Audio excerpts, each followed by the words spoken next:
watch me educate. Yeah, we been, could've started, but it's never late. Do it for my kids, yeah, let's set it straight. Do it for your kids, gotta set it straight. It's time to regulate. We need change now. We need solo, we need... Hey guys, welcome back to the podcast. Now today we have a very special guest. I've talked a little bit about my practice and how we grew it. And today's guest is actually one of the people who's responsible for teaching me the things that I learned that helped me to grow my practice the way that it did. So without further ado, welcome Mr. Fred King, CEO of Silken. Fred, thank you for coming out. Hey, thanks for having me. That was a nice introduction. Thanks. Well, I don't think it was untrue. That's for certain. So talk to us a little bit about Silken real quick, just kind of the management by statistics philosophy. Keep it brief as just an overview, and we're going to get more into that as we go along. Okay. Well, managing by statistics, we actually were one of the leaders into it, doing it back in the early 80s. And it's a simple concept. You figure out what you got to monitor. You figure out what you're producing, and then you put a statistic that goes with it. Now they're called KPIs or whatever the terminology may be, and you customize it for your practice to make sure it's going to reflect what your interests are, where your goals are, and you start monitoring it. So it's one of the things.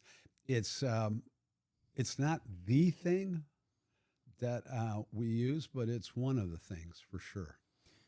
I think, we discussed this whenever I was on board with Silken, whenever I was starting out in my practice. I really think that a lot of the stuff you guys teach is just common sense, but it's common sense when you hear it and you think, oh, well, I'm so dumb. Why didn't I think of doing things this way? And we actually, before we had dinner last night, we discussed that whenever you came in. But I think what really differentiated Silken to me is everyone was telling me, pull a P&L, run your KPIs. And you do that stuff, but they never tell you what to do with it. Uh-huh. And it's kind of this deal where a lot of consulting companies, they want to keep you captured. Mm-hmm. And so instead of offering new things that continue to help you grow on your trajectory, they just use the same old things, but then they obfuscate the knowledge that you need to practice them yourself, because they don't want you to. They want you to be needful. They want you to be beholden to them to make these things work. So talk to us a little bit about how Silken's methodology is different in that way, right? And how you teach people what to do with the information you're telling them to collect. Yeah. So education is paramount for us. And you're a great example of it. You become educated in something, you see its value, and then you use it, and it becomes it transforms you, or it helps you get where you want to go. And education is everywhere. It's just a key component part.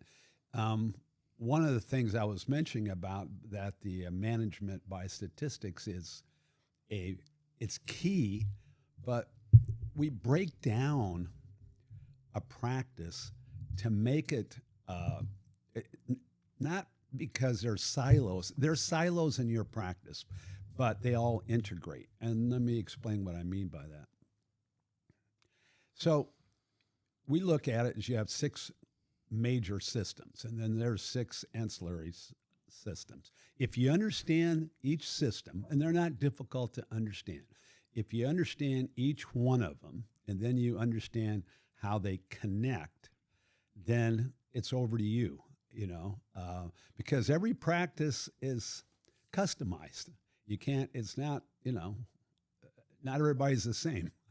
You got to look at it that way. So, if you look at the 6 basics, there's an owner system. You're the driving force of your own practice. There's an executive system that oversees and manages the practice, and you're included in that, but it's still being separated out.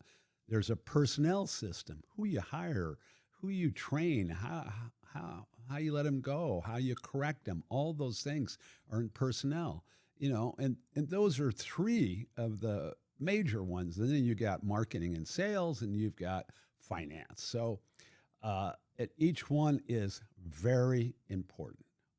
So when you're talking about managing by statistics, all of those have their own statistics that you have to look at. You become educated in them. You understand how every system stands by itself. It's like a car. You're into cars.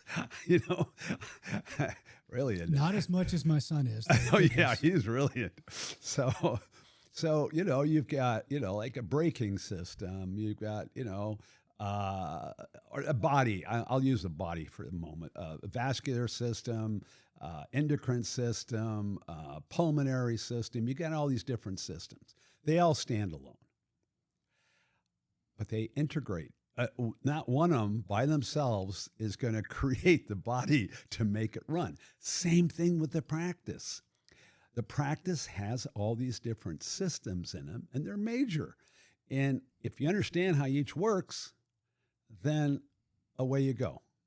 So the aspect of teaching somebody and then getting them to apply it is the key.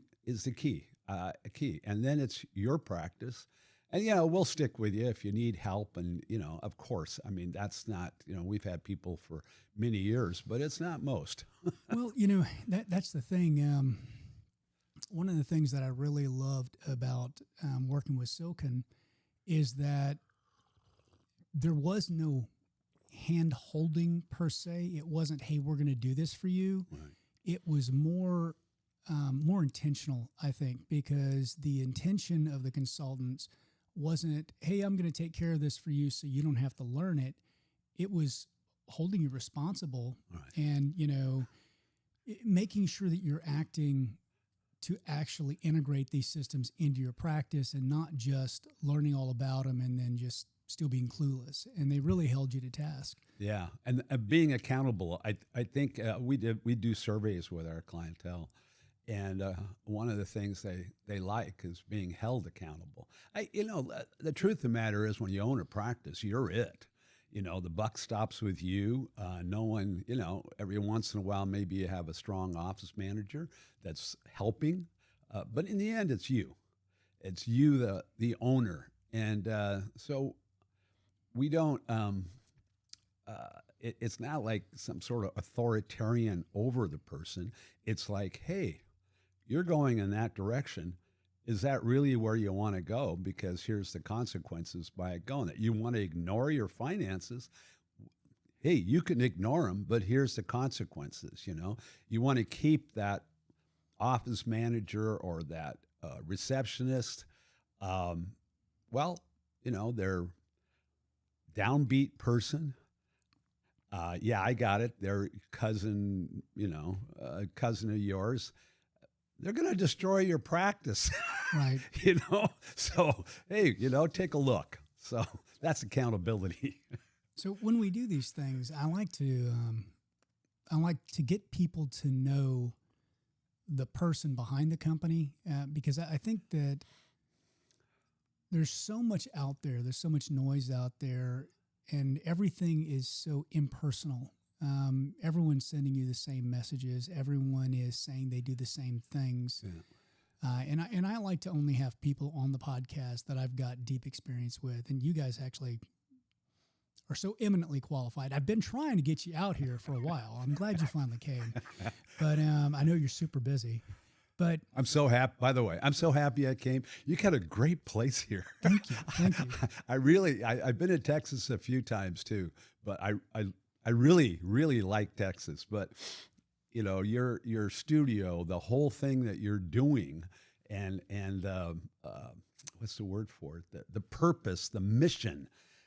You should have a podcast where I'll come in and ask you questions about what you're doing, because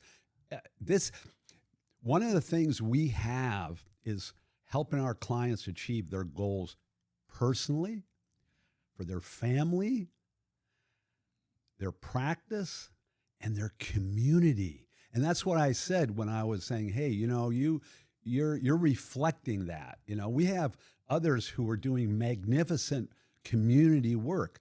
They're able to do it because they got themselves in a position so they could do it. I think almost everybody wants to make a difference and in their communities, whether that's at a state or national or whatever level. So when I have somebody who actually does that, I'm like, yeah. Well, I remember you had Sheridan speak at one of the Yes. conferences, and he really inspired me. Oh, that's good. I'll let him know. Yeah, you know what he's doing now? He goes to Grenada, and he's helping. He's with the Prime Minister, helping them in education, dental health, but also education in their school programs, which is something that we could use a little help on in regards to getting Absolutely. assistance, and well, we can talk about that later. But anyway, I just wanted to make that point that that's really key for us when you have somebody who not only makes their practice goals, but their family goals. That's an automatic. But when you step into the community, that's no small thing. That's no small thing. One of the things that it's so trite to say, but Gandhi said, "Be the change you want to see in the world." And that's why I started my business group, the Business of Dentistry, is there were so many forums for dentists out there. But as a new dentist, I got out with all this debt, and I had some ideas. I think I had a good business foundation, but I was afraid because I'm being told by all of these professionals who are already doing it that everything I'm thinking and saying is wrong. In a large way, although I learned some unique things from Silken that really helped me to capitalize on the direction I wanted to take, the main thing it did for me was to certify that my thoughts weren't crazy. Right. And that the way that I thought dental business should be run was the way it should be run. Yeah. And I owe you guys a huge debt of gratitude for that. There's a lot of times I'm going to say something and I want you to respond to, because I know you know where it came from. I think I may have told you I do this already. There are a lot of dentists who come to me and they want me to consult for them. And I refuse to charge a dentist to help them out because I have very strict limits on my time. And so what I'll tell them is, look, I am going to give you some steps. If you fulfill these action items, I will give you new steps. And that's how things will run. I'm not going to hold your hand. I'm not going to make sure you do these things. You have to want it enough to get these things done. So the first step that I tell them is that dental practices run on profit. Mm-hmm. And so that the way, I think you're going to love this and you're going to see exactly where I'm going. The way that you determine what profit is knowing where it comes from. Mm-hmm. And so all dental practices run on the basic formula: number of patients seen times your average transaction fee times your percent collections minus your overhead, and that is your net profit. Mm-hmm. All other KPI in the world serve those KPI, and they mean nothing, and all of those KPI serve only your net profit. Right. And so you work backwards from where you want to be. If you want to have a net profit of $1 million on your practice, you work the equation backwards. You start at $1 million and you say, okay, what are these things do I have to change that are going to make a big change toward that? Which of these things make a small change toward that? Mm-hmm. And then if something is suffering and you can't figure out how to fix it, then you go deeper into other KPI that feed into that one. Right. And that's something I learned from Silken is first define the problem, define what it is you want. Yeah. And then you work backwards from there to figure out what the KPI's functions are, what feeds into those, and what systems need to be put into place to ensure that KPI is doing the thing you want it to do. Right. You're great. You should be a consultant. I'm here, man. You just let me know what I need to do. I'll go to work for you guys. But the other thing that I do for them is I tell them I need them to write me 3 letters, and they're writing them to themselves.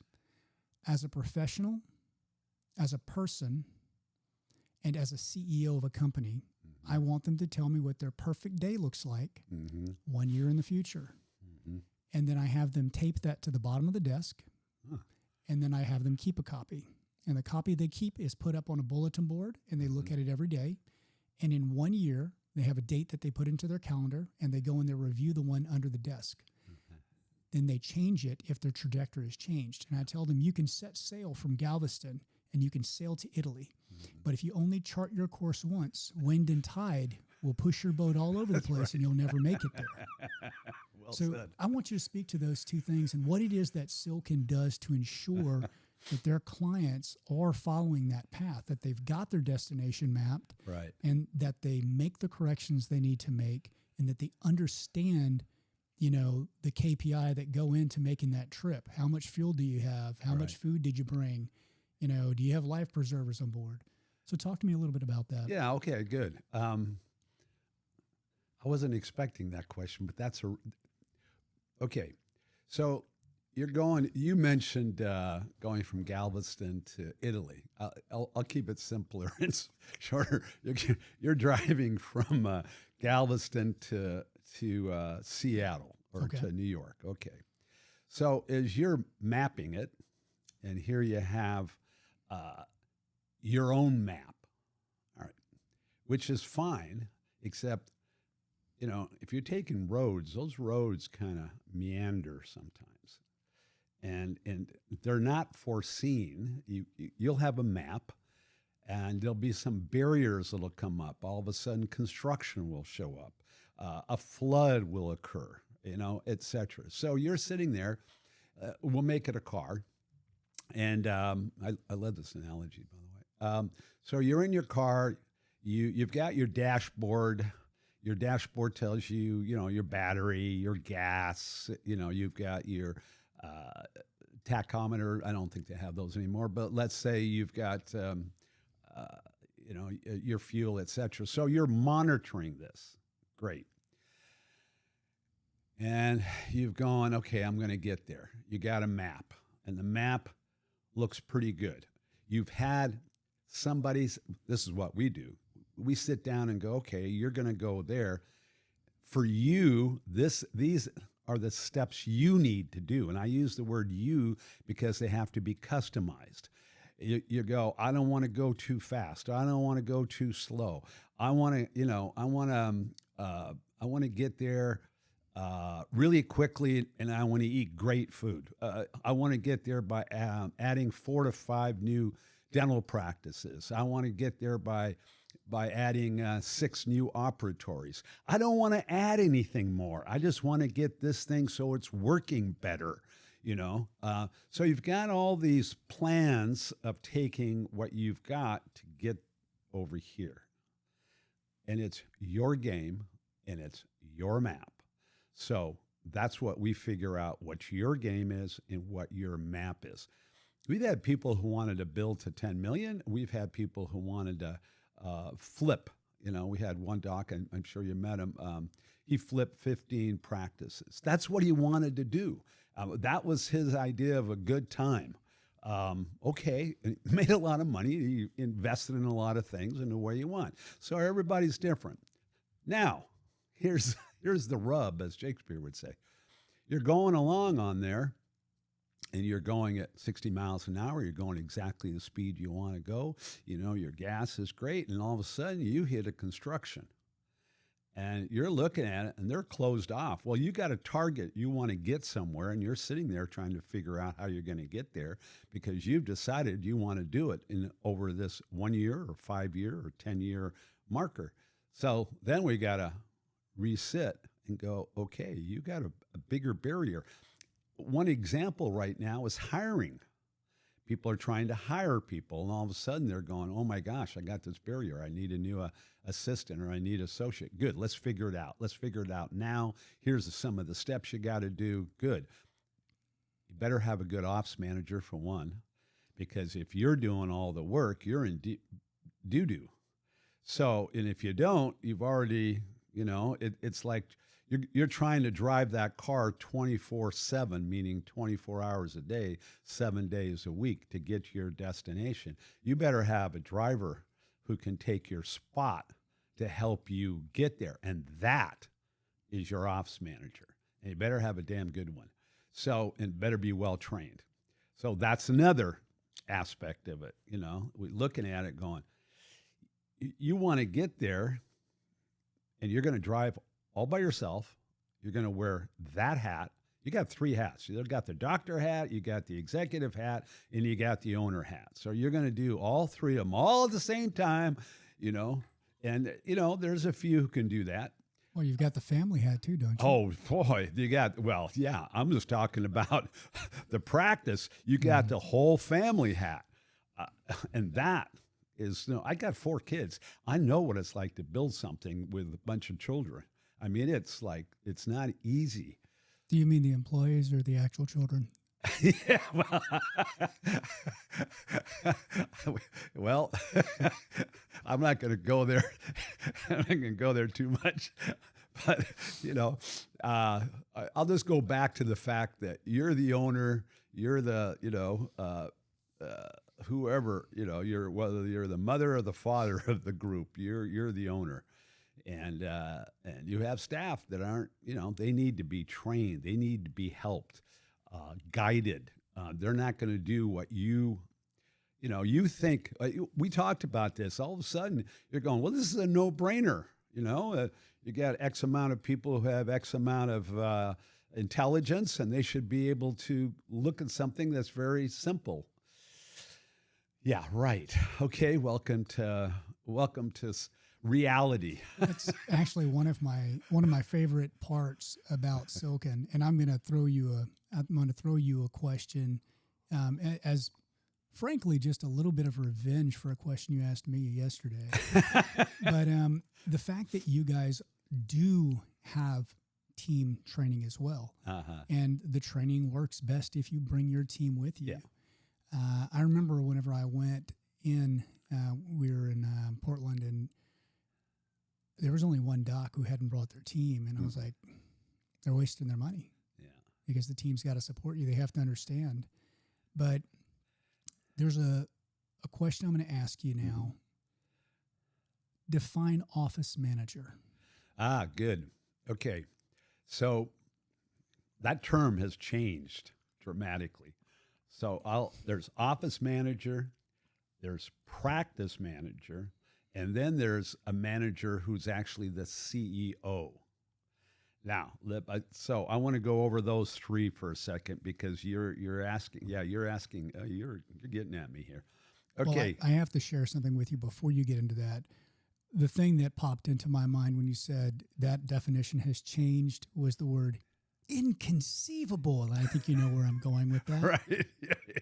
Yeah. So it doesn't mean what you think it means. Right. Well, let's start from the top.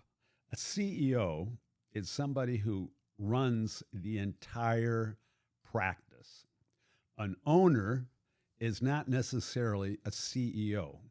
They're the person who's like a shareholder who has the most shares, and they want a return on investment for having that practice there. That's a different hat. That's why I said there was 3 hats, owner, manager, and doctor. So most doctors want to be a doctor.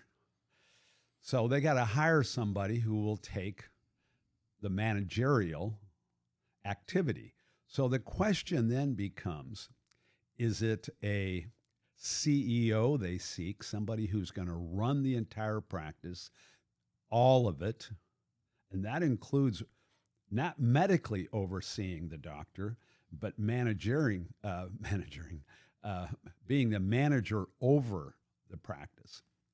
So that's that you can find, there's the buck stops with the CEO, and they only turn to the owner, and the owner can fire them or keep them.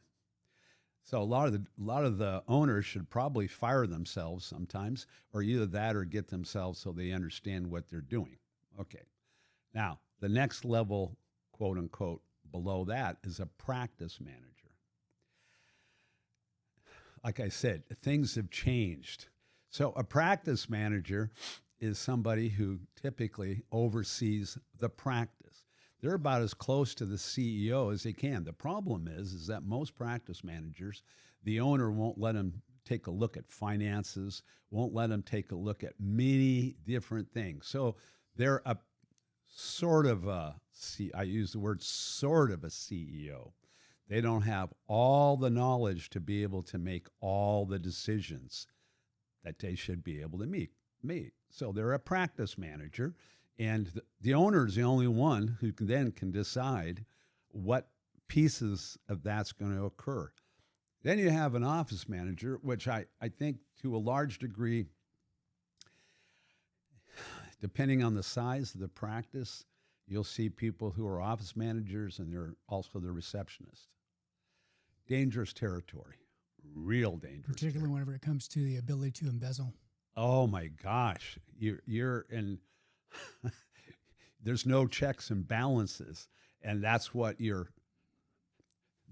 The person who Sure there are. There's checks being written by the office manager to balance her personal checking account. Right, that's right. And there's a lot more. We just had one. I hate to go on the negative, but it's the truth. We just had one. A person had been the office manager for 16 years. We came in, started first of all, she was really a pushback on us coming in. Of course she was. Yeah, which was kind of like a first indicator. When somebody's pushing back, we typically start looking at finance. If we can get there, because the doctor owner will be going, oh, she's been with me forever and blah, blah, blah. Okay, I get it. I'm not trying to, and it doesn't happen all that much, but it does happen. And you just nailed it hard because that office manager had embezzled close to $750,000 and could do it, that was $50,000 a year for the last 15 years, something close to that. So it was no small amount of money. And the practice was making decent money, but it was all, he allowed that to go. And it's not just he's. We got lots of she's that have the same thing. Oh, absolutely. So you don't have checks and balances. So that's why, the owner needs to understand finance. It needs to understand, we have like a very simple action we do. It's a half a day. And it's for a new practice owner. They come in, they spend a half a day just going over P&Ls, balance sheets, their own, and understanding them, and understanding the words and understanding. I love that you said balance sheets. It's one of the things I beat on all the time. A P&L is a trailing indicator. A balance sheet is what's happening now. That's right. And they go over. Excuse me. Bless you. And they go over it so they understand it. And then, even people who are making, they have a practice doing $3 or $4 million a year, they're, I look at it. Well, not exactly, so it's work. But the case in point, since you brought up that, is if you don't have, and that's a system, a finance system, and it's simple. Finance systems are actually quite simple, but who wants to look at all the problems with money or what's going to happen, where it comes from, and what are you going to do with it, and wealth management and all that kind of stuff. I came here to be a doctor. I didn't come here to be a CPA. And then they flip it to their CPA, and the CPA, they take the data that's been given to them, and unless they're being a forensic type of activity, they just take the data, figure out the lowest taxes, how you're going to deal with it. Push numbers around. Yeah, push them around, and they're happy, high five, and you're happy. But if you want to manage, like you mentioned, you better have either a bookkeeper or somebody who's really sharp, and then you have a cross-reference on it. I'm going to use it. Okay, so I joke with Fred, and my wife used Silken as well. So I joke with her about this too. Silken likes to redefine terms, and they do it for a very specific reason. Whenever you have a term that someone thinks they understand, they have this vested definition, and they're going to operate by that definition no matter what goes on in their head.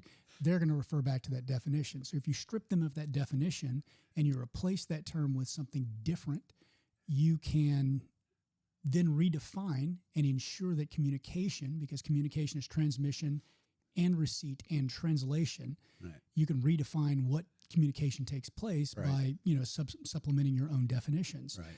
And so I refer to this as silkenese. And so I'm going to use a silkenese observation here. The reason that most dentists don't deal with the financial aspect of their practice as much as they should, or the way that they should, is because they have situational confront. Right. So Right. now I'm going to throw it out to you to Yeah. define exactly what I just said. Okay, so you have different situations in life. People, you know, I mean everywhere. you know, you go to buy a car. I don't want to deal with that. I'll just take whatever they say. I'm not going to make him a second offer. It's just not worth it. That type of thing. And that's up to you. I mean, you can't force somebody to do something. Same thing with finance or with personnel. Personnel's big. Talk about They don't wanna deal with situational HR. They confront. really don't. It's huge because you've got people not only in your office, but you have vendors, you have your attorney, you have your CPA, you have all these different types of individuals that you have to deal with. Your ability to just face them comfortably, which is a key word, comfortably, look, observe, be able to take the information in, analyze it. You're a logician by thinking almost constantly, being able to look at it and not get all triggered and, by everything. Twitter-pated. That's right. Where all of a sudden you're kind of vibrating because the person's looking at you too hard, or they're making snide remarks, or whatever it may be, but you're able to deal with it. So a situational confront is any kind of situation that you're in that you don't feel comfortable with in your practice at home, community, wherever it may be, where you can deal with it in a logical format and with two-way, as you mentioned, but it's two-way communication with the person in front of you. A lot of people who you're dealing with don't want to have, they have their own situational confront, and so how they'll deal with it was anger or passive aggressive, or all these different types of levels of emotion to try to push, trigger you to go, or get you to back off, or feel sorry for them, or all these types of things. But you have to be able to deal with it. You absolutely have to be able to deal with it. Well, we're kind of brushing past a very important concept, which is called tonal scale, which is imperative for correct communications. And later, I am going to bring up tonal scale and just cover it in broad terms. And I'm going to give you an example of a way that I used. I think I may have shared this example with you already, but I'll share it, and we can discuss why it worked. Okay. But before that, I want to jump into who you are. We've kind of given people a very broad sense of what Silken does now and the depth to which Silken can go into your practice and forensically kind of disassemble it, figure out if there's any parts that are broken, or if there's any parts that need to be upgraded or what have you. But we're going to get in, before doing a deep dive into that, we're going to get into who you are, where you came from. But before we do that, I'm going to say something, and this is me saying this, and this is not Fred King, and this is not representative of Silken, their opinions, or their ideology. Stop sleeping with your damned office manager. Stop it. If you're going to cheat, or if you're lonely, find someone else. Find anyone else, because that is the biggest key to the door of embezzlement that you can possibly imagine. And that is all I'm going to say about that. And you can respond or not. That can also be your hygienist. That can be your assistant. That can be anybody in your practice. Do not shit in the pot you eat from. Right. And that embezzlement part, that's blackmail. Yep, absolutely. And I figured you were going to distance yourself from it. I didn't think you were no, going to give me an I'm not answer. distancing. I think that's a key part. We talk about, You know, we talk about ethics. We don't run off to the IRS and we don't run off to whoever, but we do say, hey, you know, there's consequences and you need to know it because you're, you know, whether it's this problem or that problem, situational confront. You know, you got problems at home, you got to deal with it. You really do, because they're manifesting itself right there in your practice. You don't want to go home. You're you know, I mean, you said it pretty pretty straightforward. So I got you know, I'm pretty blunt, Fred. I know you are. So so anyway, well done on that one. Yeah, I probably would have been a little more politically correct. Oh, I'm sure you would have. That's why I said it. But you know, I'm with you. My fortune cookie at dinner last evening said that my authenticity was my greatest achievement. Oh, there you go. Good. So the year is 1984. Mm-hmm. A young Fred King joins Silken. Mm-hmm. And we are going to cover that portion of your life from the good to the bad to the present. Okay. You told me there was nothing I can't ask except for perhaps that one wild night with the tequila and the naked midgets and the pogo sticks, and we won't touch that. That was in college. Let's not go. And I'm not even sure it was me. There were drugs involved. I'm not saying they were mine, but you know, no. But on a very serious vein, yeah. I want to know, who were you before this? You know, talk to me a little bit about your upbringing. I know that you're a generational inhabitant of the particular area that you come from. So I'd love to talk a little bit about your childhood, your upbringing, and just kind of walk me through that. What did it look like to be Fred King whenever you were between the ages of 0 and 15? Okay, 0 and 15. Okay. My dad was a test pilot in the Air Force, and so I was born in Albuquerque, New Mexico, I forgot the name of the air base, but it was a high, what do you call, you know, it was a testing platform, and he used to fly. So I was born, and my mother was French, and then within a very short period of time, we ended up in France, where he was stationed in Bordeaux. So my first language, because my mother was both French and English. And then later on, we came back to the United States, and then, you know, a military base. And so I had that kind of military discipline from my father. And then I started in judo. That was my beginnings of my own discipline. Back then, as you were a kid, your military base, you weren't allowed to fight in school. There was a place to go fight, and that's what you did, and everyone expected it. Fighting was part of what you did. So I just want to put that in perspective to the activity. And then from up to 15, I started in judo under Kodokan Judo, and then started wrestling. My dad retired. I went in civilian life, and which was different. So I wrestled through high school. I did 3 sports: track, football, and wrestling. I lettered them, and then I'm trying to recall this. Then my freshman year in college, I didn't have the money, so I had good grades. I always had really good grades, but I didn't really push myself much.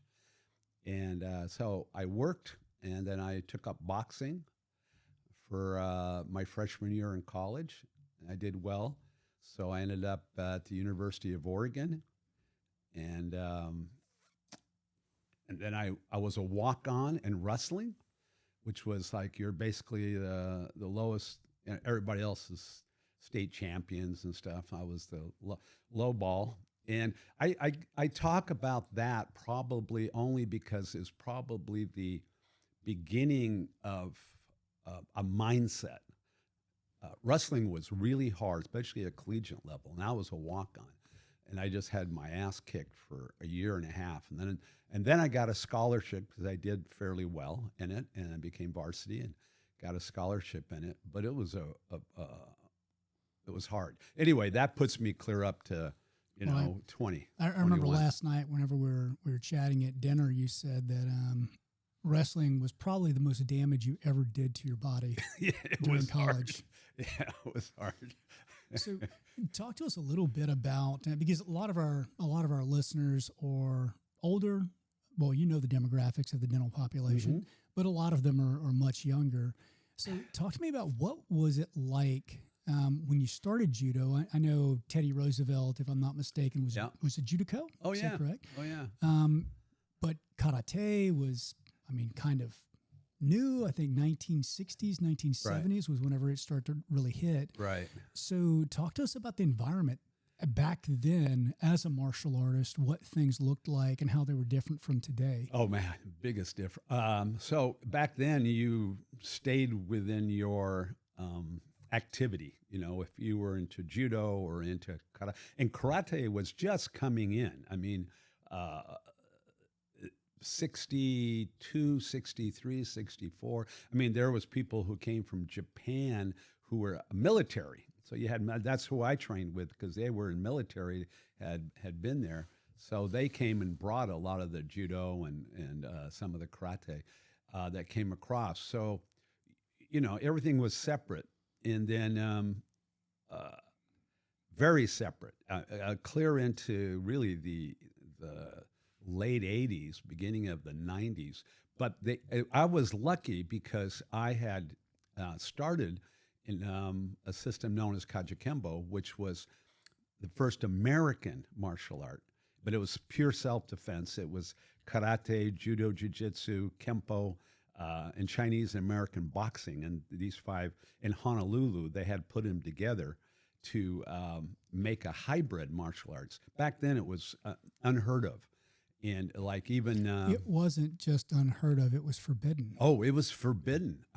Even like when Bruce Lee started in the late '60s, he was chastised very badly for teaching. And by chastised, he got his butt kicked, and there were threats of assassination and all sorts of things. Yeah, he didn't get his butt kicked. Well, okay, but there was threats of assassination. Oh, yeah, they had Jack Wong who tried to.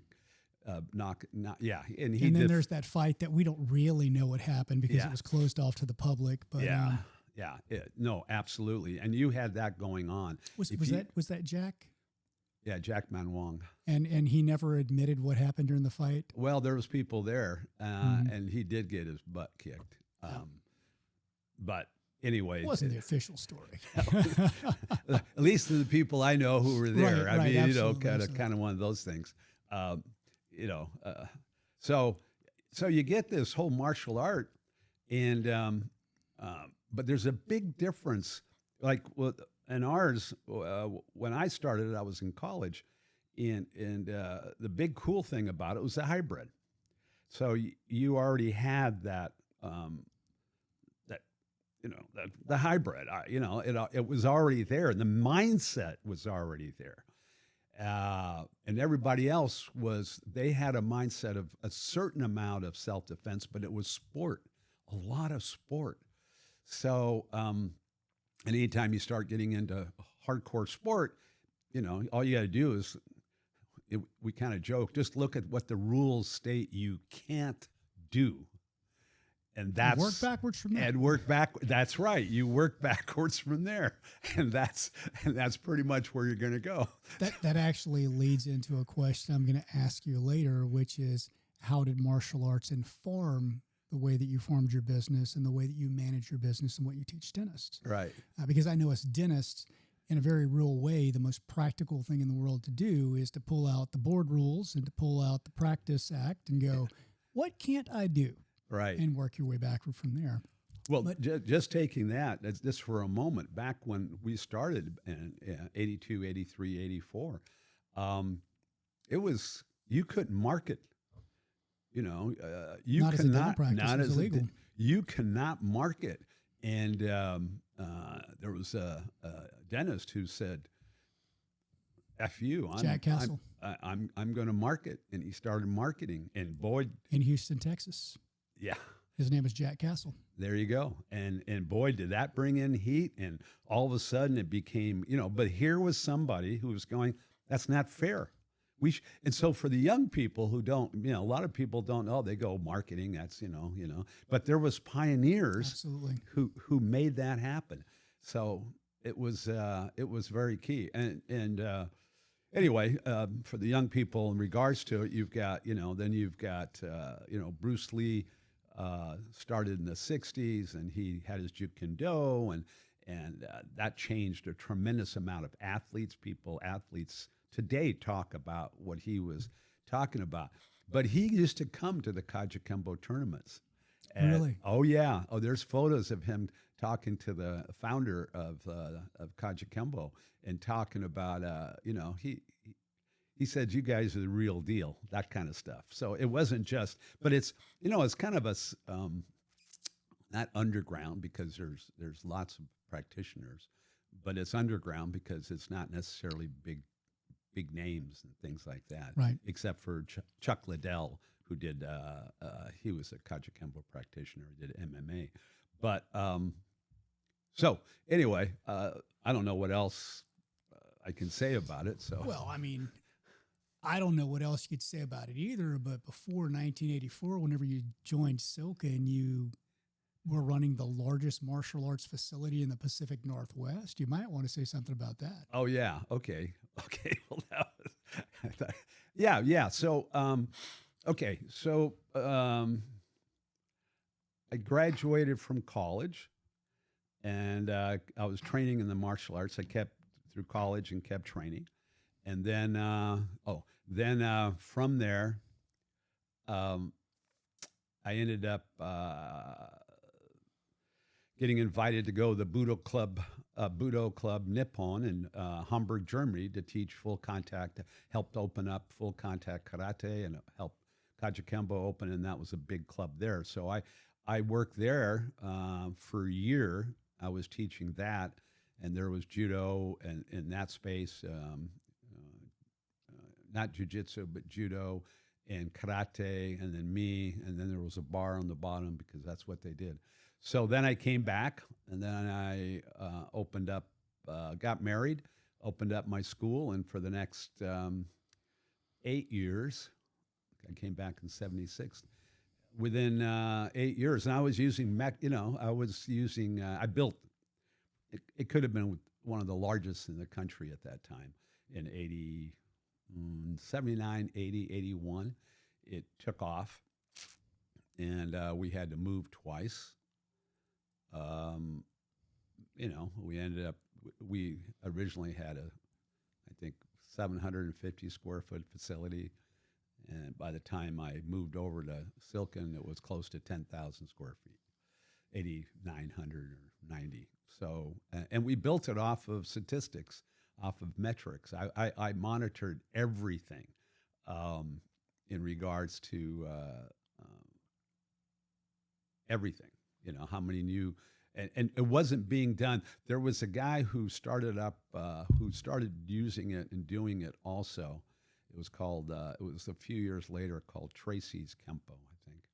And they they had a particular system of how to do it. But anyway, we built it, and it went great. And you want to know how I flipped over to Silken in regards to? Well, I'm going to get to that. Okay. Is there some other things you've done that I think really kind of illuminate who you are as a person? So, I mean, you had this martial arts thing. You studied pretty much most of your life martial arts. Mm-hmm. You create this huge facility, one of the largest in the country, the largest in the Pacific Northwest. And you're extremely active in Oregon's small and medium business councils. We had some discussions yesterday about some of the political things that you had to deal with and just the levels you were working on. So, share what you're comfortable about with that experience and how you got into it, and then what you learned from it that you've carried forward. You're talking about the political world? Okay. Well, so in the small business world and what the you small did. business. Okay. So when I was with Silken, so this goes back about, got in there in '84. So let's see, what is it, 2025? So 2005, 2008, I decided I wanted to do things in the community, help the community. So I asked a friend of mine, I said, so I'm new to this. What do I do? And she said, well, you know what they always say, half of it is showing up. So I said, oh, okay, good. So I did a little research. Back then you had to go to the library, and we did a little research, found out who were the shakers and movers. And I was looking at the small businesses. How can I help small business? Not just dental industry, but my state, small industries. So this was after you joined Silken. Oh yeah, this was afterwards. Yeah, it wasn't before. Before it was like I was working out all the time and I just had a brand new family. Right. It was like, So was it the issues or challenges that you discovered in running your martial arts facility that led you down this path of trying to help other business owners, by paving the road? Yeah, it was. Well, I've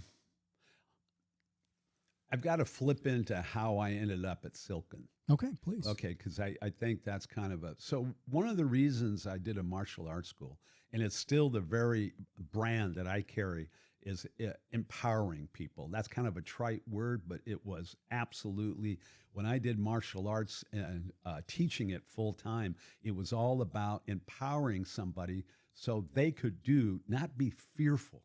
God, it drives me nuts when people are scared of something, because they don't need to be. They just need to have a skill set. It's all skill sets. So, and it can be taught. So anyway, that's what got me into really teaching martial arts. So I had a friend who was a consultant, and he was doing well, and he came up to me, and he had gotten referrals from me, and there were a lot of them were chiropractors and naturopaths, because that kind of pulled people to health. And he came to me and he said, why do you do this? Meaning teaching. And I told him exactly what I told you. And he goes, how would you like to help more people and affect more lives and create more empowerment? And I went, because until then it was like, yeah, because he was saying, hey, you can make more money and all that. Yeah, okay, fine. And that hooked me. I said, well, what do you mean? He goes, when you help a practice, you're not only helping them, but let's say they've got 100 or 200 clientele. You're going to help those 200 clientele. Plus, you're going to help the staff. And he broke it into numbers. He goes, well, how many people do you have coming through the school? So he did this whole, things that you do, he did this whole number thing on me. And I was like, pull this number magic, and I was like, I was doing what he wanted. Yeah, and then I'm like, all right, I'm in. Okay, so you take that, you fast forward about almost 20 years. Fast forward, and I got in a position where all of a sudden I'm kind of going, okay, we're helping a lot of people, we're helping all this. What about my community? What am I really? Well, you go, okay, but we're national company. It's not like we're just helping next door. It's like national. And I kind of went, I need to help my own state, because like you mentioned, my great-grandmother came across the Oregon Trail. We've, been in Oregon since 1854. We're a pioneer. And so I went, okay. So then I checked around, and I saw this thing called the Governor's Small Business Council. And so, and anybody can do, I just showed up at the meeting, and I sat in the back, and I just listened so I could learn, what are you trying to achieve? I'd read their outline of what they were trying to do, and I said, small businesses, great, I'm a small business, and how can I help? So I just sat in the back, and every once in a while I raised my hand and asked a question, and they would have meetings once a month. I'd go once a month for the first 3 to 4 months. I sat in the back and I raised my hand, and a couple of times there was maybe 10 people in the room, and I raised my hand and asked some questions. And then finally the chair said, you know what? You're asking really smart. I'm not answering. I'm not giving them like, hey, you should do this, because if I'm going to come up with something, it's like, what am I going to do? Not, pointing to somebody else. So he says, move up here. He says, you sit in the front right up here, because you're asking these questions. We might have some questions for you. So I came up, I'd ask questions, and then they'd ask me questions. And the next thing I knew, in the next meeting, the chair comes over and he goes, "I want you on the committee." And I said, "Hey, the governor, the only way you can get on was with the governor." He goes, "I'm the chair. I'll get you on. You want it or not?" And all of a sudden it was like, you know, It's put up or shut up time. exactly. It was like, we talked about what you did. I mean, there's these things you gotta. So I haven't shared this story with you. Annette knows it. You told Annette that story that you just shared with us. Mm-hmm. Annette told me that a dental group like what I was starting would help more patients than I could ever treat on my own. Wonder where she got that.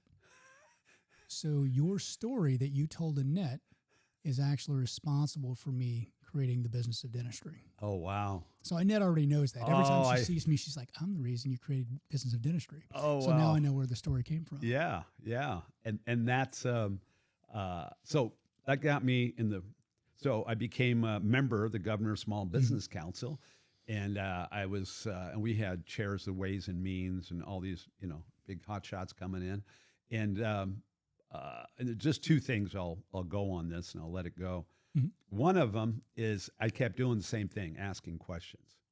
But I didn't understand I couldn't get my head wrapped around the solutions other than, like you said, common sense. You got small business is being crushed. How are you going to uncrush it? You're the, legislative branch. We're the small business, where there's 9 of us, excuse me. So and then my term was for 2 years. Almost at the end of it, I had a person contact me. Was a guy named Frank Morse, who was the at that time a senator, and he says, "I'm going to form a committee that's going to be like no other committee. It's going to be the Committee on Performance Excellence for the state of Oregon. It's going to have movers and shakers." It was really interesting the way he presented it to me. It's going to have movies and there's only going to be 2 business people on it. There's going to be Department of Revenue. There's going to be the Ways and Means are going to be connected to it. It's going to be a very powerful committee. You're going to have access. He kept talking to me like this, and I'm going, here we go again. And he said, "I'd like to have you as one of the business people on that committee." And I said, "Wow, what an honor. This is great. Okay, sure. Put up or shut up. You mention it." So I said, "Okay, yeah." He goes, "Good." So he says, and he had started the committee, so it came out of the legislative branch. So I got on that committee. The ending on that, the 2 parts to it, is I'm sitting at the, I didn't know much about politics. So I'm sitting on this group, and there's 9 of us. And there's these, the hot shots, and I'm thinking he's going to be the chair for this thing because he's the one that founded it and all this kind of stuff. So I'm sitting there, and people are introducing each other, and then I found out later, because it was such a polarized activity. You had R's and you had D's, and you had people who were very, I had the vice president of SEIU, which is a big union, was sitting right next to me. And so you had some honchos in there. So I'm sitting there like this, waiting what's going to happen. And then it goes, "Okay, so who wants to be the vice chair of the committee? Do we have any, what was the word for it? We have any nominees?" And the guy next to me, who was the union person, he raised his hand. And he goes, "I do." And everybody else went, "Well, okay." Nobody went against him. Mm-hmm. So everybody went, "Okay, all in favor, say aye, aye," and it was done. So he was in it. And he goes, and then the guy who put it together, he goes, "I want to nominate for the chair. I want to nominate Fred King." And I was sitting like this with my And you're mouth. like, yeah, Fred. Oh, shit, that's me. That's right. Exactly. And I stood there like this. Honest to God, the person next to me who was the director of revenue and the VP of new VP who was the head of union, they both almost the same time. I'm like this. I didn't say a word. I literally was shocked. And I found out later the reason he picked me is because I wasn't. He was trying to balance out the union guy because he knew what his affiliations were, and so it was all a political game. It was all about, I was a non-affiliate. I'd never Mm-hmm. been an R or a D, and both sides don't like me. But anyway. Well, that's perfect. And that was If you're perfect. pissing everybody off, you must be doing something right. So I wasn't even part of it, but he had. And so Elizabeth, she hits me, and she goes, "You have to say something like yes." And I went like this. I felt like I went, yes. This squeaky little voice comes out of me, you know, and I was, you know, anyway. So, so we took off, you know. I changed the whole. I took over. I felt like I was like, I'm gonna, like you say, I was going to run it the way I wanted to run it. I knew the rules. I mean, we did things. I took everybody off the dais, you know, when you're all sitting. I said, screw that. Bring all the chairs down. I got everybody around a table. Did you get a round table? I got a round table. I love did. it. I got a round table. For some reason, I just knew. Yeah. It just, and no one, I had second meeting. I said, okay, everybody, grab your chairs and bring them down. And they're all looking at me because, you know, we're like the Supreme Court looking down. I mean, this is supposed to, we could call in any agency head we wanted to. I could go into any agency. All I had to, I didn't even have to give them a warning. I could just walk in and say, hey, I'd like to see, you know, and, you know, sometimes they back, and I was good mannered. I'd tell them, I like to come tomorrow. That okay? You know, and then we go in and talk to people and all that. So we had, and the end result of 5 years was we ended up with a law that said you had outcome-based budgeting, which meant that when an agency head comes to the Ways and Means Committee, they have to be able to say what is going to be the end result. It's not just throw money at the we got a problem that deals with, you know, people are all lined up and it's really a problem on, no. And, well, here's an extra 10 Measurable million. outcomes. Measurable outcomes. And that comes right back from what I was doing, because it was constantly like, what's your outcome? Where, you know, you were talking about people having, you know, people have dreams, just like you have dreams, you know. What's your ideal? What do you want? Oh, your day. What's your day look like? What's your ideal scene? What do you want? What do you want to have in a day? You know, you wake up in the morning, you know, I was talking, I'll leave names out. I was talking to your wife, but, you know, we were talking about it. I said, well, what's your day, you know, like? And she was telling me, and it was like, wow, what a great day. You know, you work X amount and then, you know, and then you get to do your, whoops, I'm banging this. Sorry, I get excited with my hands here. And you get to do what you want, and you got great family. You got a great family. I'll just tell you, he's got a great family. They interact. They're talking. It's a very, you know, They'll certainly tell you what they think. and that's so, and they're intelligent about it. It's not like, you know, you know, and you've done a good job because they're thinking through, you know, and whether you agree with them or not, I like to get the, you know, same with my kids. Like, you know, I want them to talk to me, and I want to be able to have, I don't mind being challenged, and I want them to learn it's okay to be challenged. It's nothing personal. You know, I don't do it in anything else other than you know, it's like you do with a client. You don't like, hey, that's stupid. You're a dumb, you know, it's like, okay, let's walk through it. And you do that. And I think that's I great. appreciate that. Thank you. No, it is. I listened to it last night, and I was going, oh, this is good. Wow, this is cool. I like that. It's kind of like what you said there.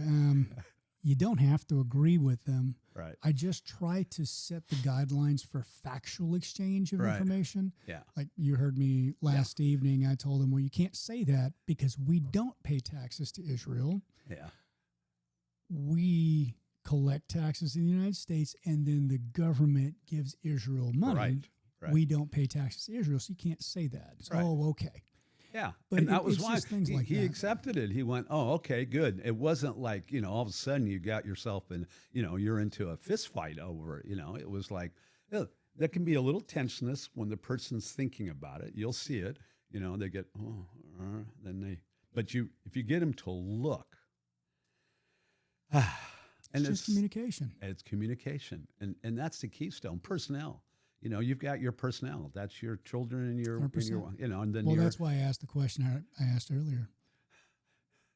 Children, do you mean the employees? Yeah, right. Yeah.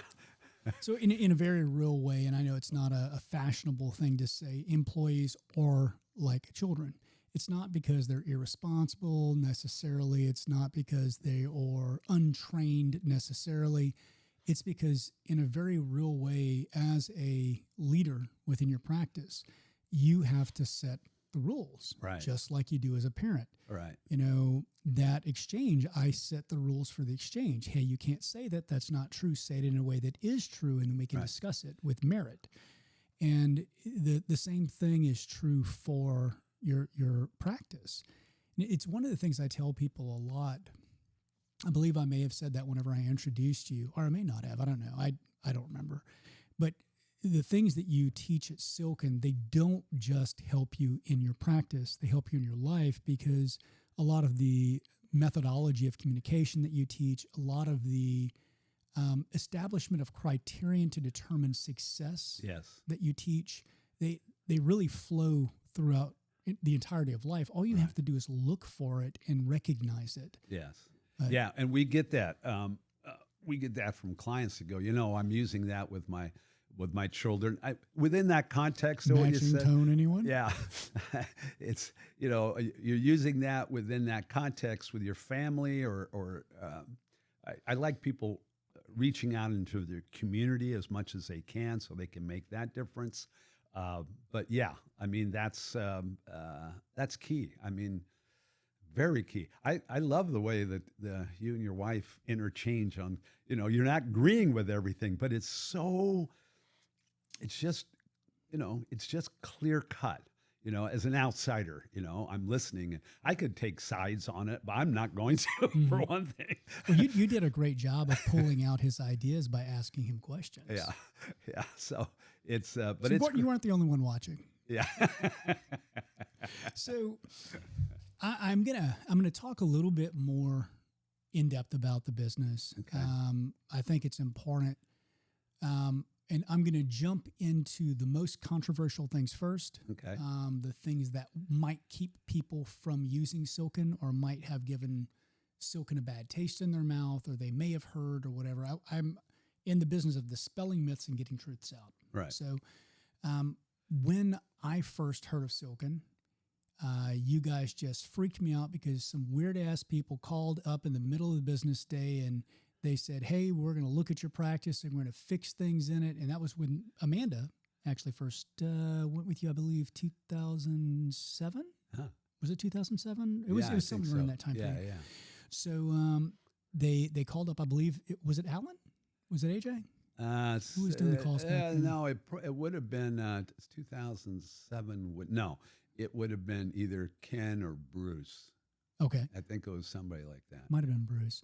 But anyway, they called up. They said, we're going to do this thing for you. And I was like, okay, what's that cost? It's free. And I was like, free, huh? Yeah, you guys are scam artists. And so I started looking you up. And I told Amanda, I said, you got to watch out for this company. They used to be associated with, I'm not going to name them. I'm going to allow you to do so if you wish to. And they're associated with this religion, and they teach this and that because of the bad things that were online. And the most wonderful thing that my wife does is sometimes not listen to me. And so she did get the practice evaluation done, and I saw it, and I was like, okay, well, this is legit. These are really problems you have. my background at the time, other than military, was I had started several small businesses, and I had I had learned a lot about management. I was the youngest manager in the history of service merchandise. And so they send you to these classes and they teach you about shrink and this and that and the other. One of the biggest problems Amanda had with shrink is they had no inventory tracking system. And that was one of the key points that you guys had brought up. Hey, you need to look more closely at this. And so I was really excited about that because she would listen to me. Because, veterinary science was different. It was a snowflake, just like dentistry. It's a different kind of business. So talk a little bit about some of those controversies, things that people may have heard online or may have read or heard from a friend or what have you. Let's just get that crap out of the way so we can dispel it, so we can really do a deep dive into what you guys actually do and who you actually are. Okay. So we use 4 or 5 different methods, whether it's finance, which is one type of method. We get a lot of our stuff, we've gotten it from Econologics. Our biggest one is our own practice, like best practices, like what you do, we go, okay, that's worked. I mean, we've done thousands and thousands of practices. So we get to watch that. We put that in job descriptions, so we get all that. We use the Hubbard method. Now, Hubbard is an interesting character. Very. And character is such a good word. Yeah. And, he's an explorer, an adventurer. He belonged to the Explorers Club. He flew their flag. He was in the military during World War II. He a philanthropist. He started a bunch of different things, Criminon, Narcanon, different activities that were to help community. Community is a big thing. He's also he's a philosopher. He's the philosophical base for Scientology. And that's where you guys get a lot of flack. We get a lot of flack because we can't teach Scientology. It's illegal for us to teach that. But they see the association with Hubbard. And honestly, that's the first thing that popped up whenever I searched you guys out. Yeah. And it's so funny because I think over time we're starting to learn that there's a lot of disinformation, misinformation, fake news, good news, whatever you want to call it. There's a lot of crap. And some of it is really bad crap. I think people's mindset now is a lot different than it was back then because there have been so many truly conspiratorial things that have been blown wide open. Oh, yeah. And people are starting to realize the world is not necessarily what we're told. Yes. And so I thought this was a great opportunity to just hit that stuff head on and get it out of the way. Yeah. So we can't do Scientology. Matter of fact, we have what we can do is secular works that Hubbard has done. They've secularized certain things. Talking about management by statistics as an example. Conditions, which means, every practice is in a state. It's in a condition. Just like the human body is in a condition. Your car is in a condition. You look at it, and if your car's got 2 flat tires and it's all beat up, it's a kind of a condition. If you can't drive it, it doesn't move. Definitely in danger. It's definitely non-existence even. Non-existence if you can't. We are going to cover those conditions, and I want to go deep on that. But finishing up with Hubbard, he's also a science fiction author. Right, very famous. People see that, and they see the religion thing, and they're like, how can this dude have done anything? Yeah. But if you know anything about Teddy Roosevelt, I think those two would have been fast friends. Oh, yeah. Hubbard was just a man's man. He went out and kicked the shit out of the world and did whatever the hell he wanted. He also in later life had, I believe, some depression issues and maybe even some drug use issues and lots of other things. But things you read, I don't know what's true and what's not. But what I do know is true is that he wrote business books that remain to this day the foundation of the way that most corporations function. And he did it a long time ago. Right. And before a lot of the other controversial stuff, that's what he did. Yeah. So Talk to us a little bit about that foundation for the management by statistics and the other business actions that you guys do actually participate in. Right. Yeah. Well, you have management by statistics, known a lot of people with KPIs.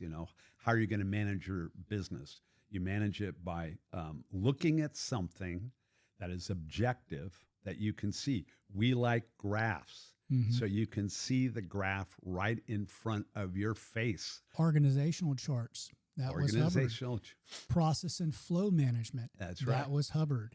Yeah. So all of these things are being taught by every other consultant in the world, and they're just telling you, oh, do these things, but never really explaining it.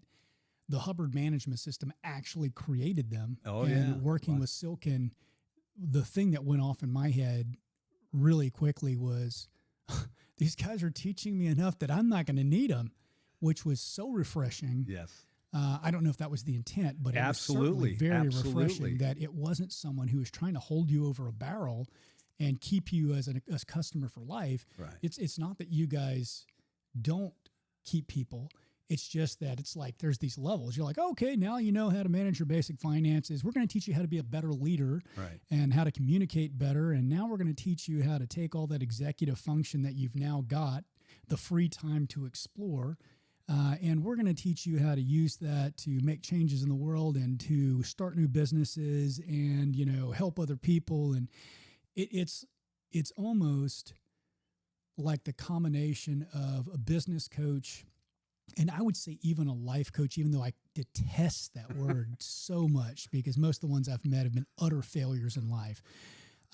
It's truly someone who looks at you and says, okay, these are the things you need to be the ultimate version of yourself and to accomplish the absolute maximum that you can as a person. And we're going to teach you how to do that. But first, let's get your finances and your business straight so you're not stressed out. Right. Yeah. And that's key. I've given talks to people who have never been around any of this material, and all of a sudden they see it. And then they go, wow, it's common sense. And once you see it, like you're talking about an organizational chart, let's take that concept for a second. For most people, or originally anyway, an org chart was, you had a list of here's the top guy and then here's the people below you, and that's how it is, and so reports to you. And it kind of give you a little bit of what the functions are and how that works. And if things change, they're like running around with their heads cut off because they're trying to figure out how they're going to give this job to this person. The term is, for us, it's an organizing chart. Mm-hmm. It's a verb. It's something that changes, but you have all the functions that are outlined. They're in a particular area. So if you're going to move something, it's already there. You don't necessarily find people and then stick them in that job. You have a job. Now, who's going to wear that particular hat that deals with that job? So anyway, it's a very simple, but until you see it and until you work with it, it kind of like you think it's a org chart. No, it's alive. It's very alive and dynamic. So the reason I brought up very purposefully that I'd been the youngest manager in the history of service merchandise, and by the way, it's not my fault. They just sucked as a company. They closed by themselves. It wasn't my doing. So that's for the old people like you and me who actually remember who they were. They taught the org chart. They taught hats. Yeah. They had job descriptions with actual SOPs and functions. All these things that I talk to you guys about all the time online, Silken teaches them. And everyone else teaches them, but they don't really explain them to you. So I'm going to tell you about a conversation, an actual example of a conversation that I had that took place in my office. They're not going to understand it, and you're going to translate it, and you're going to tell them why I said what I did. Okay. I had an assistant who came to me. She said, Dr. Huffpower, we need to order such and such. And I said, is that in my hat or is that in my downstream? And She said, it's in your downstream, but I've bypassed. And I said, oh, okay, I'm going to want a full report on that later. And I need you to write me a memo with your solution. Can you get that to me by the end of the day? And she said, I think I'll have to get it tomorrow morning. Is that acceptable? And I said, that's acceptable. I'll be expecting it. Go ahead and put it in the tickle file so that I'll know to check. And she said, okay, I'll take care of that. So here's my proposal for what we need to do to fix this issue. And I said, okay, thank you. And whenever I get your memo tomorrow, I'll look at it and I'll give you my approval, or I'll give you an amendment. She said, okay, fantastic. We also have a patient in Op 3. All right. Take it away. Okay. Let's tell a story, Fred.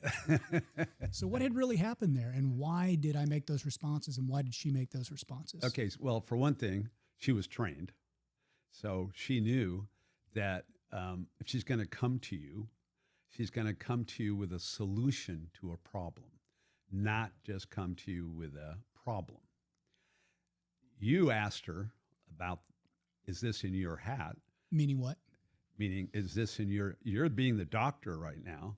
Exactly. And is this in your hat right now, or is it somebody downstream, somebody else?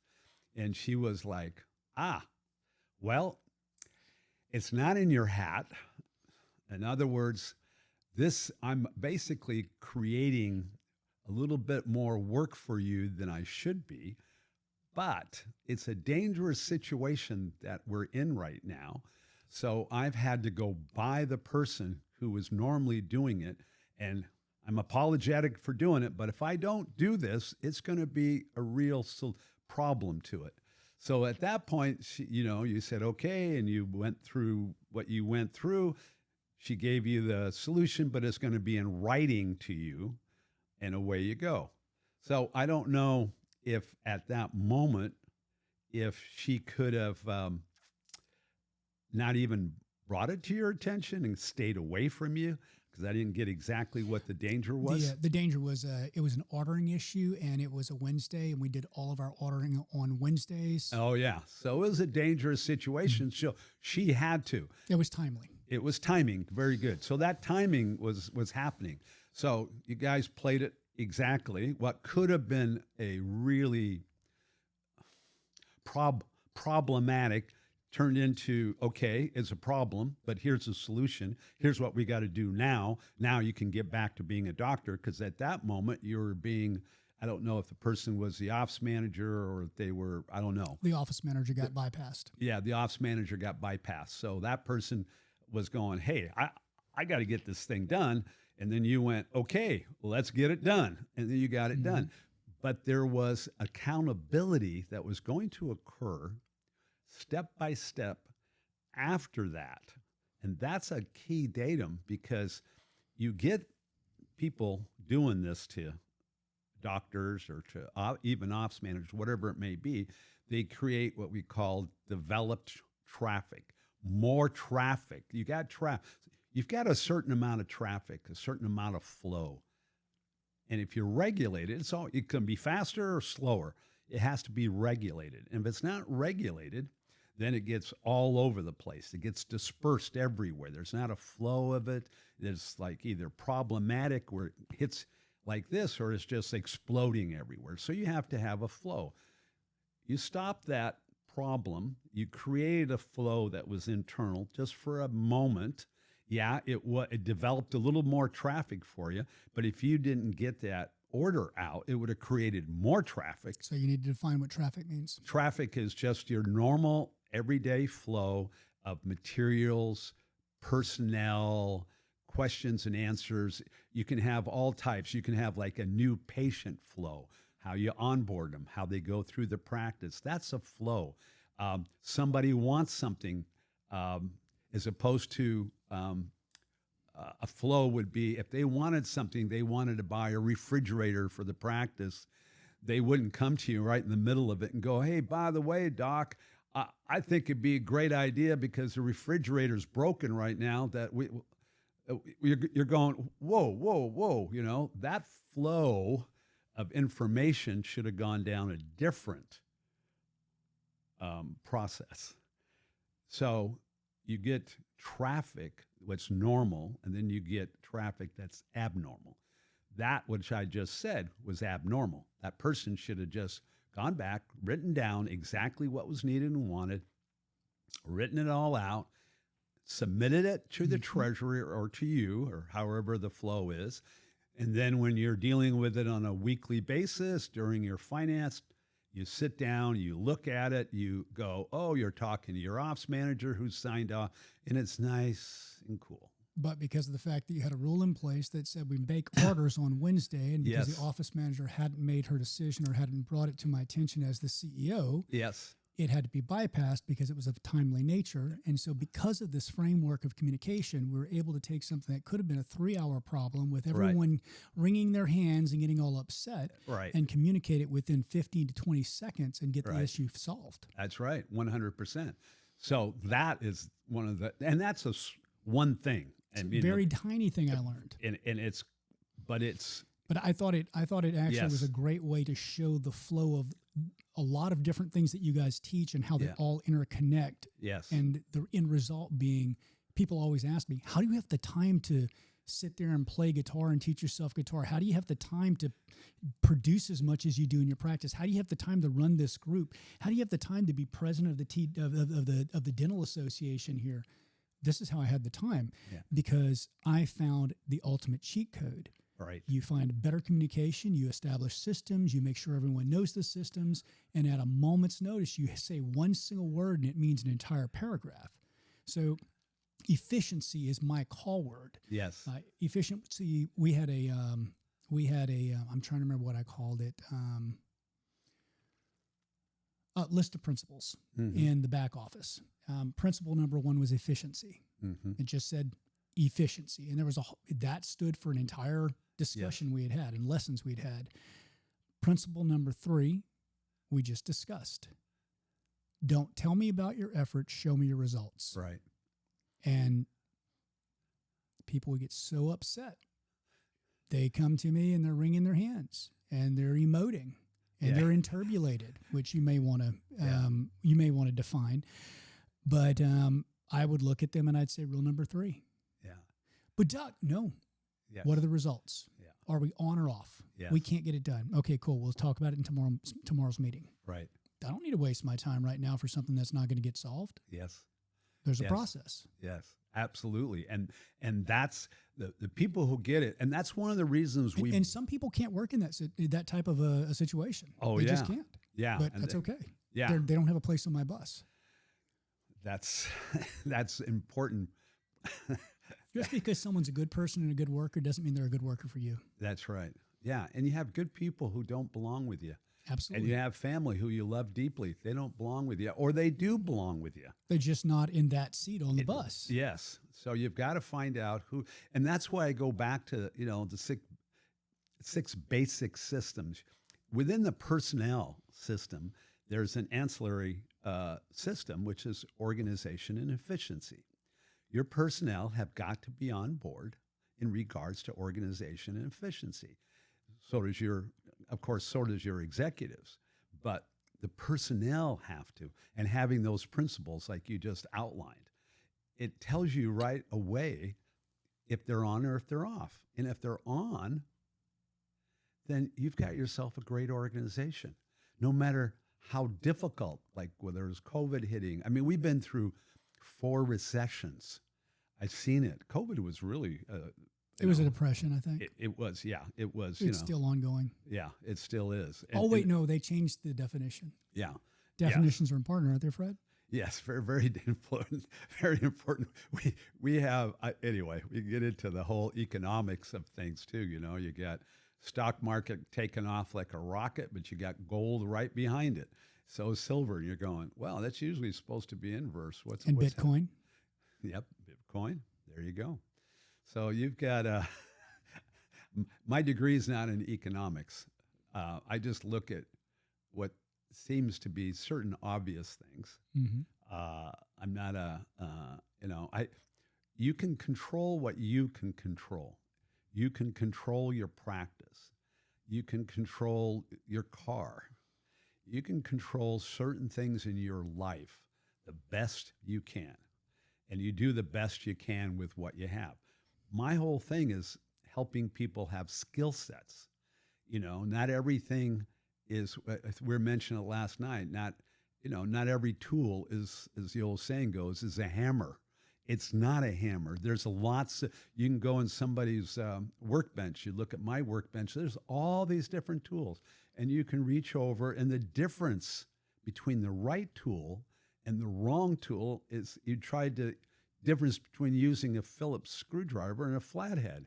And you're trying to. I'll go you one better.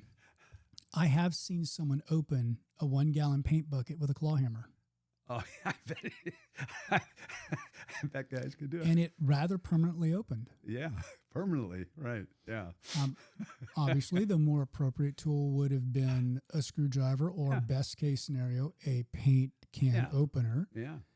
But each tool, even though it can be used for a specific function, is most suited to other functions. Right. And you should use the one that is most well suited to the function that you. Yeah. Yeah. And people can be tools as well. Yeah. And that's we were talking about martial arts earlier, about what are the mindset in regards to a practice. And one of the biggest mindsets to me is the practicality, and in martial arts, I think that mixed martial arts it's brought up certain things that I think is pretty cool, because all of a sudden, you get people doing straight punches all the time, and here comes a left hook. Mm-hmm. I didn't expect that, because I never practiced with anybody who does a left hook. So the practical aspect of what you do and a skill set that will help you with that, I think it, for me, is really important. I talk about it as empowering somebody for success. It's not just about what in your practice isn't working.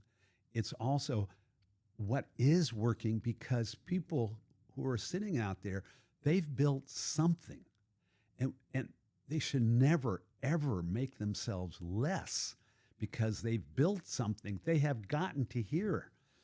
And that's important. There's a difference between creating a business and creating a job. Yes. Yeah, absolutely. Yeah.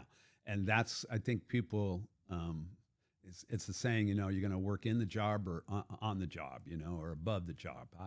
And you're a very good example of somebody who been in and then went out and could do it with some control. And that's the I was key. able to retire within 7.5 years. Yeah. That bad. It's not That's too got to bad. be a record in a certain way.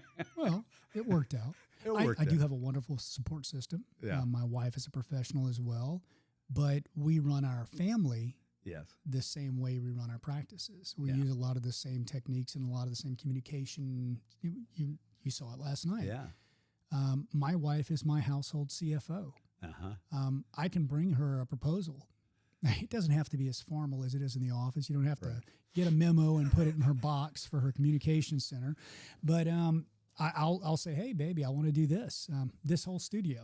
Uh-huh. I just exited from one of my businesses, and I said, hey, I've got, $1 million in hand, and I've got 600,000-700,000 more coming next year from this venture, and we're already at our number. For those of you who don't know what your number is or know what that means, what is the number that you need to have set aside in revenue creating accounts, and what is the number that you need to live on, and do those things match? So your number is the amount of money you have to have invested that creates residual income that allows you to retire in the fashion that you want to. And everybody's number is different. But we were at our number, and I said, okay, so I want to do this thing, and it's going to help me in this way. I'll be able to produce more whenever it comes to podcasts and things. It's going to help me to help the community, the local community of creatives and movie makers and singers and performers. And I said, and also I believe that if I do it correctly, it'll be a second stream of income coming into the family. Here are the costs associated with it, and this is kind of my timeline. It's untested waters, but I'm pretty sure I can get to these steps. Mm-hmm. So can I do this? Yeah.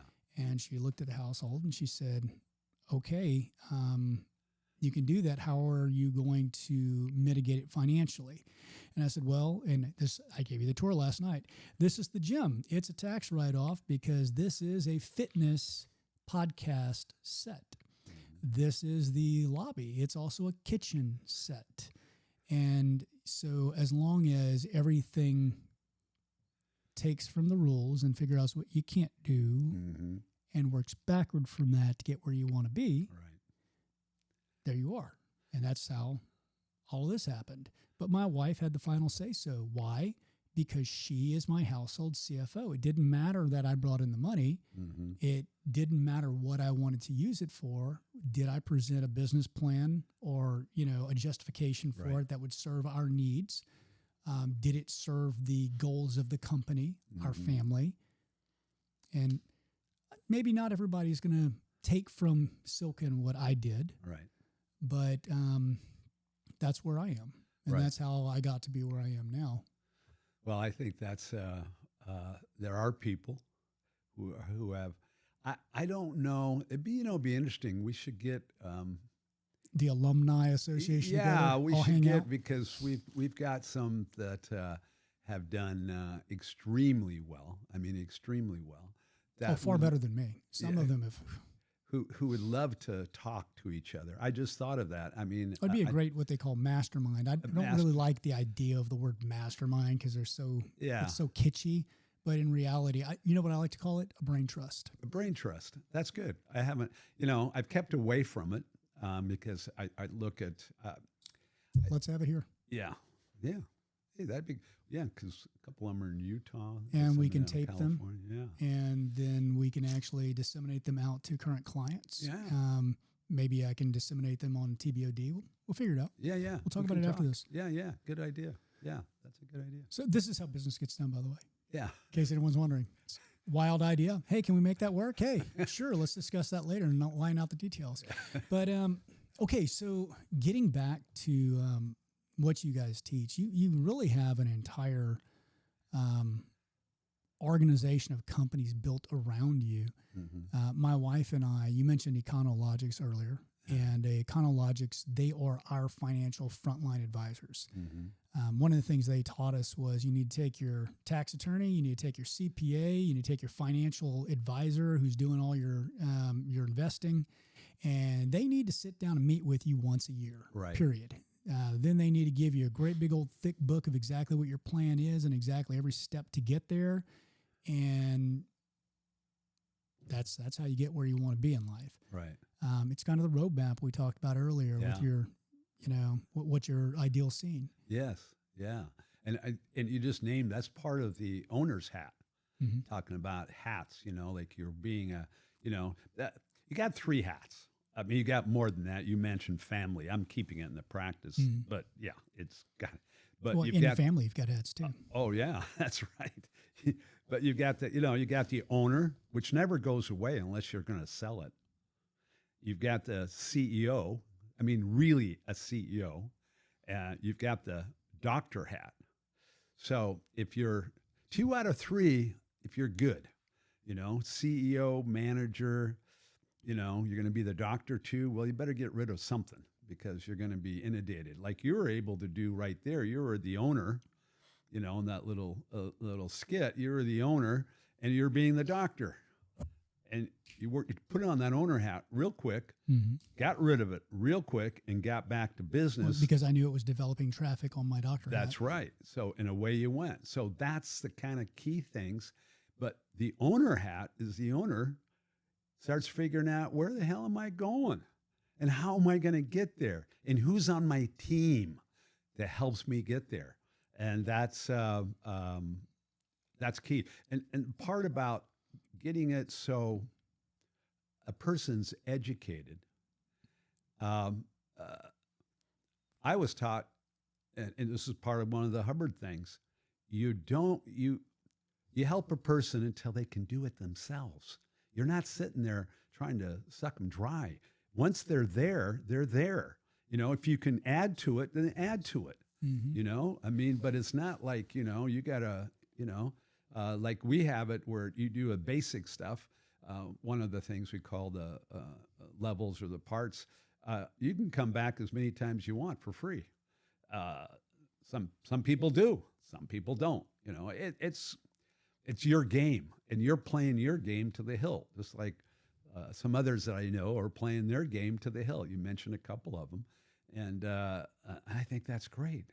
Ah, man, I love it. Thank you. You know, it's funny because a lot of times I'll recommend books, and it's because I know that some people are just going to be resistant to using a consultant. They're not going to want to go Silken no matter what I say. But if you're out there, and I've recommended that you read the E-Myth. The E-Myth breaks things down. It says there's 3 types of owner. Have you read it? Uh-huh. You've got your technician, you've got your manager, and you have your entrepreneur. Right.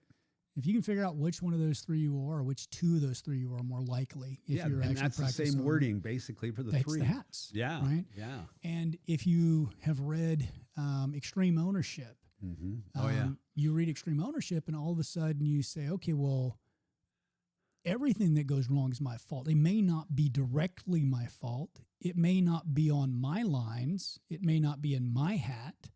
But if I didn't create the correct structure, then the failure is my fault, and it falls to me to fix that. Mm-hmm. That's Silken. If you've read Story Brand, where, you know, the author talks about, hey, look, whenever you're selling something to somebody, it's not your story. It's their story. Be responsive to your patient. Be responsive to your customer. Listen to their story. Provide them with a happy ending and the path to get there. That's Silken. You know, you take advanced training on emotional IQ, and you talk about how you should react to others and meet them where they are, and all this other new age bullshit you hear about. That's tonal scale. Mm-hmm. That's Silken. Now, I told you I was going to share a story. Yeah. And I think this one will resonate with a lot of dentists out there. And I want you to explain what I did and why after I share it. Is that fair? Yeah, it's fair enough. Okay. So, by the way, that was one of my tricks for getting case acceptance. Is that fair? Once a person says that something is fair, they can't go back on it because it causes their internal consistency to be interfered with, and they want to be internally consistent. So if you say, I see there's damage on this tooth, I think we need to do something about it. Is that fair? Do you agree? Mm-hmm. Yeah, that's fair. I agree. Yeah. Well, now we're doing something about it. Now all you have to do is discuss the treatment options. There's no need to convince them anymore there's a problem with the tooth. Right. So I don't remember if I learned that from you guys. It's agreement. Yeah. Getting It's treatment plan exactly. presentation. Absolutely. You get agreement. That's key. So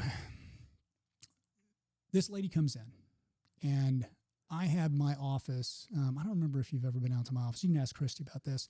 I had my office with these soffits and bulwarks built in it. I had an acoustic engineer look at it because I wanted zones of silence, and I wanted zones where sound would be transmitted. And so I had a couple of spots in the office where the front desk, if someone was talking, I could hear it all the way in the back of the office, but you couldn't hear it anywhere else. Oh, wow. It was so cool. So I could eavesdrop from way in the back, and I knew what was happening at the front desk. So I hear this lady screaming. I'm like, do I need to handle this? I'm like, okay, it's not really in my hat today. Right. It's not on my lines until someone fails. And I hear the receptionist trying to talk over the lady to fix the problem. And I'm like, okay, she's not letting the lady feel heard. I need to go and step in. So I bypassed. I went up front and I said, hey, what's going on? I heard some noise up here. And I looked at the lady and I said, what, are you okay? And she just unleashes at me. Oh, are you the doctor? Blah, blah, blah. My husband came in here and he says you refused to do his cleaning and you demanded that he pay you hundreds of dollars for something that should be free. And I let her go. And so when someone is upset like that, you see they begin to lose steam and they're about to take a breath and they're going to renew their energy and they're going to go on again. And right as she started losing steam, I slammed my head down on the desk. I said, I am so angry. I cannot believe that we miscommunicated in that way. This is entirely my fault. And then I shut up. And the lady's entire demeanor changed. And she said, well, I don't know, and I'm like, So I jumped in because I knew she was unsure. She didn't know which direction she was going to take. I didn't want to give her the opportunity to renew her assault. And so I said, you come with me into the back right now. We are going to fix this. I am going to make sure he's treated correctly and that you guys are treated right. So I heard her. I proposed a solution. I opened the office. She comes into the back. And then I went over how her husband's a lying sack of shit. And I showed her all of the different things that were going on in the x-ray, all of the bone loss. I explained everything to her because I knew he hadn't listened, or willfully ignorance, because we told him all this stuff. And I told her how concerned we are that he was going to lose all of his teeth. I showed her where the bone levels should be, where they were currently. The fact that his gums were bleeding. I used the example of the fact that when your gums are bleeding like that, it's like the same size as the palm of your hand with your fingers included. So if you have this open wound on your body that's the size of your hand that's bleeding constantly, shouldn't you do something about it? And by the time we were done, she was still angry, but her target had changed. Right. And that son of a bitch was in my chair the next day. He called and he asked for an emergency appointment to do the scaling and root planing for quads. Right. Happily did so, didn't say a damn word. I could tell he looked like a dog with his tail between his legs. And they became great patients. And from then on, he did what we told him to do. Right. And I never had an issue with her. Right. So what did I do and how did it work? Okay, good. So first of all, the good news is you didn't go in and when you slammed your hand on it and said, said angrily, which is what her tone level was, which was anger. The emotional tone was anger, and she was attacking. You did not attack back. Right. You attacked at the problem, which was this problem that she saw that was sitting there. And you attacked that, which is where, you don't want to attack the person. So that was a beautiful, beautiful comment. And you also, by doing it, got her to chill out, calm down, because there was no place else to go. Mm-hmm. All of a sudden, she was heard, and she was heard at her same tone level, because that's what she could receive. And then you brought it up higher and got her to come in somewhere where you could go over it objectively and point out, not at her, but regarding the actual problem. With her. So the two of you were looking at the same problem. I changed her alignment. I redirected what the problem was, redirected the anger, changed her alignment from her husband's side to my side. Right. And then she got what we called right target. Mm-hmm. You weren't the target. He was the one who did the big boo-boo. Mm-hmm. And he made so he got handled. And like you said, you've got yourself a great patient, when before you could have had all kinds of crap that could have come down. So you've gone up. There's another piece of that. You don't continue it in anger. You go a tone above it. Mm-hmm. So now you're in a very, conservative. Give them the data, give them the information. It now is, you brought them up, and now they're moving upward toward understanding, which is key. Maybe even enlightenment. Yeah, maybe. Well, they have to that degree. Mm-hmm. They've become, enlightenment just means to turn the light on. So, when you walk in a room and you turn on the light, you just enlighten yourself to what the heck is going on around you. And that's what you did with her. She all of a sudden went, oh, I get it. But there's danger in that situation. Anyone can do what I did, but there's a slippery slope. And that's one of the things that I learned, other than meeting someone at their tone, because we always hear, meet people where they are. Yeah. But how many of you guys out there would have slammed your hand on the desk and screamed at the problem? Right. And that's the key. So the danger, though, is, have you ever been, let's face it, most of us as college kids drank too much at one point. You go into work the next day, and you've got this person who's all happy and they're excited, blah, blah, blah, blah, blah, and you are just feeling like crap. Do you want to be around that person? You probably hate their guts, and you may even be planning their death. So the danger in that situation, as Silken likes to say, is that you're not being met at your tone level, and you can only, I would say, tolerate, and you can correct that verbiage if you'd like. You can tolerate someone within 0.5 levels of where you are. What does that mean? Go to Silken and find out. Wow, that was a good one. Good ad for me. There you Thank go. you. But no, it's truthful. No, though. no, you're right. So It is. there's a science to the way that all this stuff is done, and I think that's what really. I mean, you know me. I was a researcher before I was a dentist. A rigorous, scientific, structured approach of we've done these experiments. Here is the data. Make your conclusions. You know, that appealed to me a lot. Oh yeah. And same thing with Cialdini, Robert Cialdini, the influence and persuasion books, and all of his stuff is data driven. Mm-hmm. That's what gets my jam going. I like to know the why behind things. Right. And so it fit me well. Maybe there's other people who it won't fit, or maybe they just don't have to take as much away from it as I did. Maybe they just see, oh, look, tonal level is important. And they don't look at it as an exact science that they can practice to specific results. But you squeezed it for everything you could get. And I think by doing that, I mean, you retired in 7 years.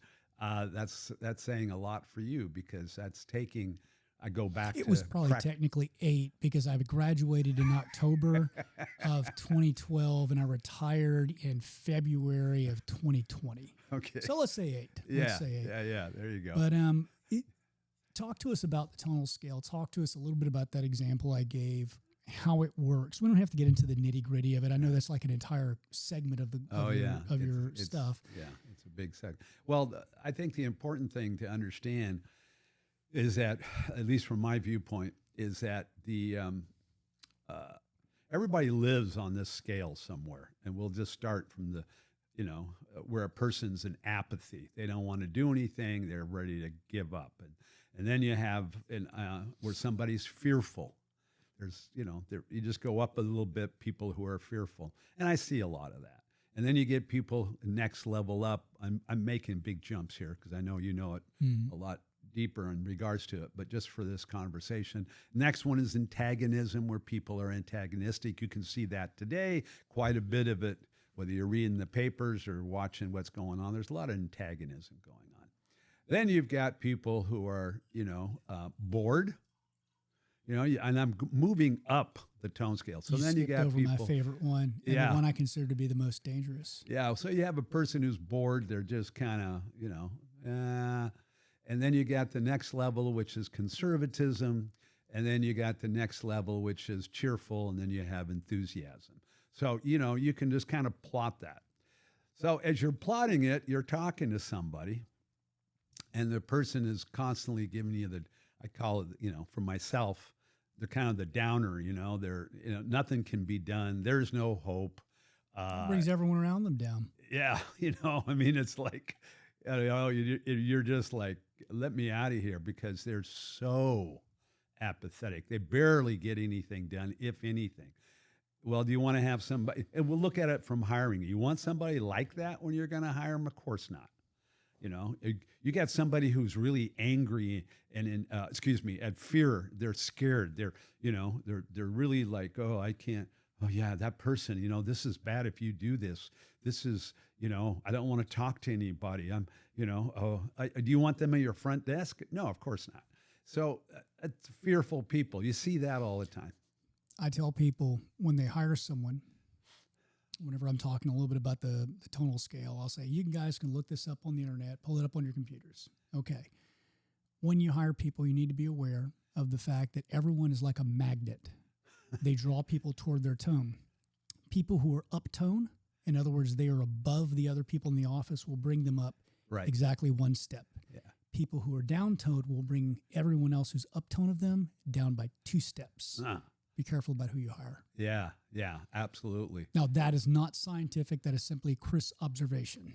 Yeah, and I think you've got a good observation that people, if you've got a group that is mostly uptone, and then somebody comes in who's downtone, after a while you can feel it. It pulls people down. That's why when you get rid of somebody, or you can get them uptoned by training them, things like that, all of a sudden the whole place comes up a bit because everybody's on the same page. That's why I was just seeing a practice. God, everybody was really cheerful.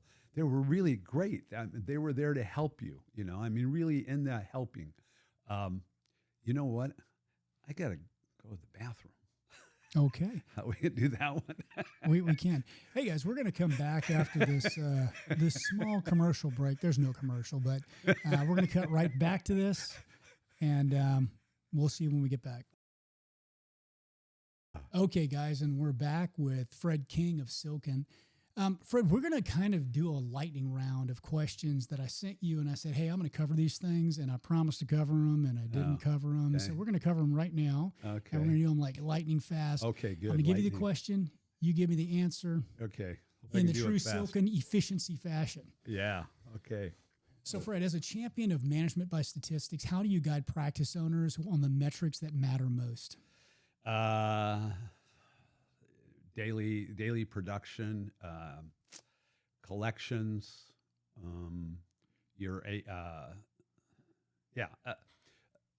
the collections, the production, and then I had the word ATF. Average transaction fee. Yes. Or average transaction value. Yeah, exactly. I think those are the key. Those are three. And then you got net profit. I mean, that's almost a given for me. That's a given if you don't have that. It's like the one ring. It's the one statistic to rule them all. That's right. That's right.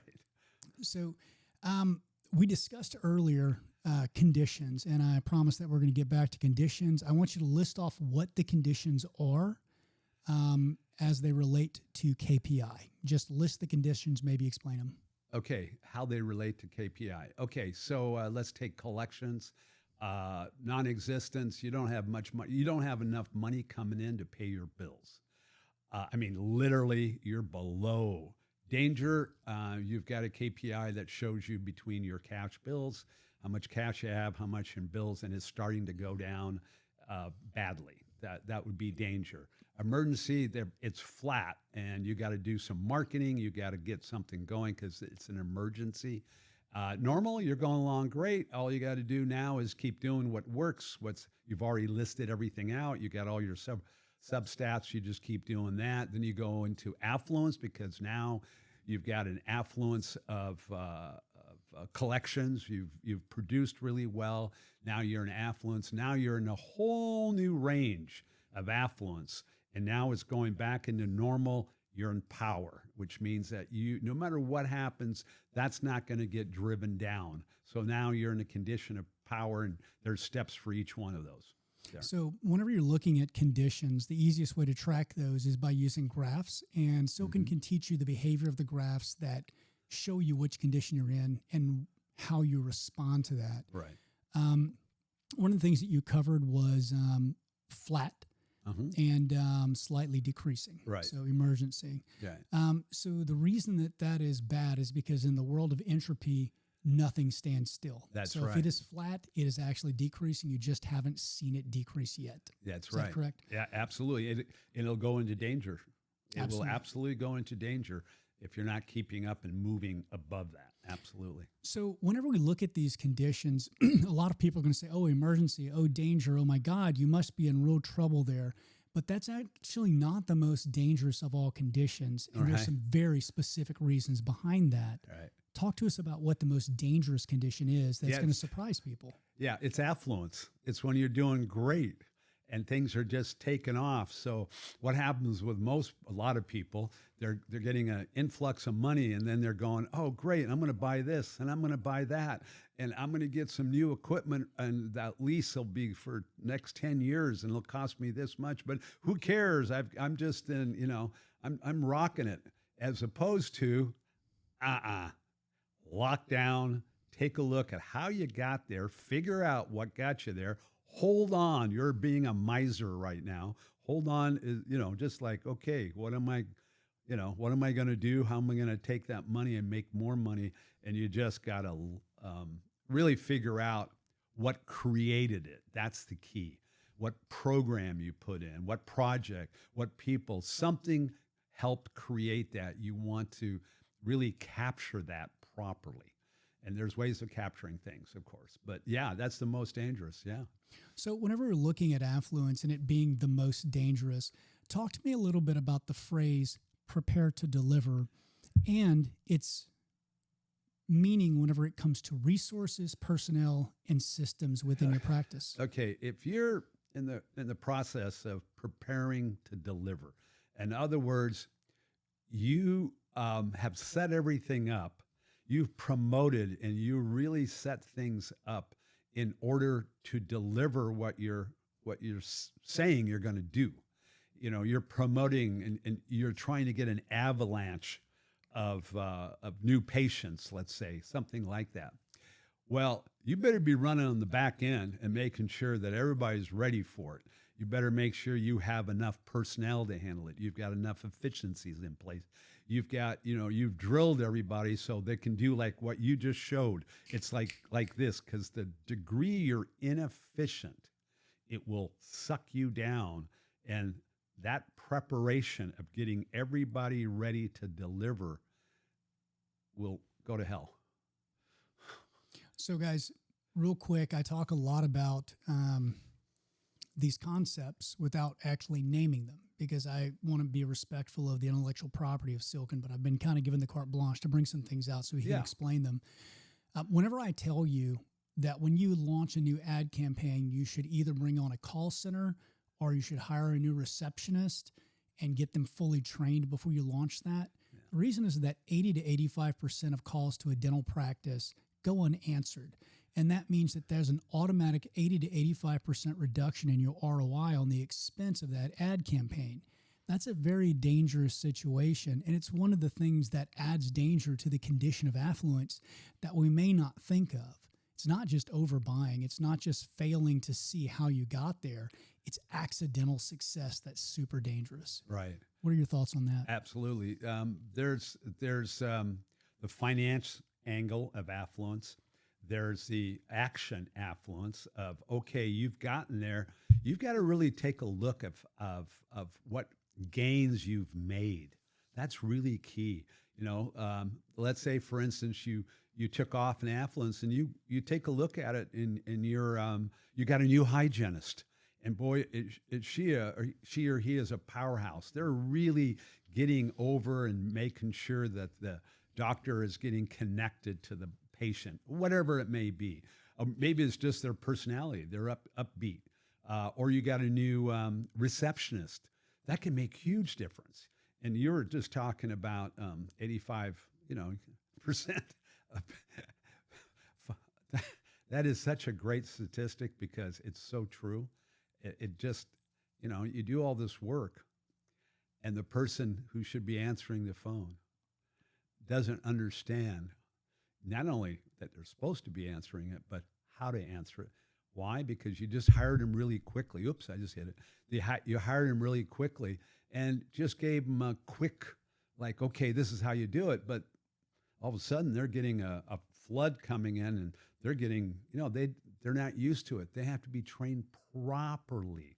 The ops manager needs to do that. So that's, when you're in action, that's another way of looking at the affluence thing. On one of the previous episodes, we had Mr. Matt Brown from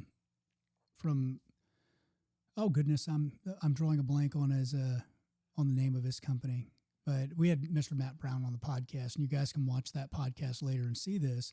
He was talking about timing of calls and case acceptance and the ability to get people on your calendar, which, by the way, is your receptionist's main KPI, is what percent booked you are, how efficiently booked you are. So if you have a receptionist who takes 5 minutes for a phone call and a receptionist who has an average of 2 minutes for a phone call, it's pretty likely the one who has 2 minutes for a phone call gets people on the calendar and 5 minutes doesn't, because she has a very efficient, methodical way of presentation to convert patients. Right. So it's something you guys can look at yourselves and kind of ask yourself, do I want more patients on my schedule? Am I making enough money? So we were talking a little bit about serving businesses, and we talked about KPI. We talked about conditions. I want you to run through condition formula. They're not going to really understand what this means, but they can look it up. Okay. So condition formula response, go. Okay. I'll take, you want one of them? Is that what you're looking for? However many you want to cover. I'd love you to cover all of them, but I know how how exacting that would be. Yeah. I'll start with the first one, which I think is the one that's left out the most, which creates the biggest problems later on, which is non-existence. So you find a communication line, very simple. You and I were talking. You're going to be the receptionist. So hi, you're going to be the receptionist. You know, she should find out, or he should find out, what the receptionist is. You know, what's needed or wanted.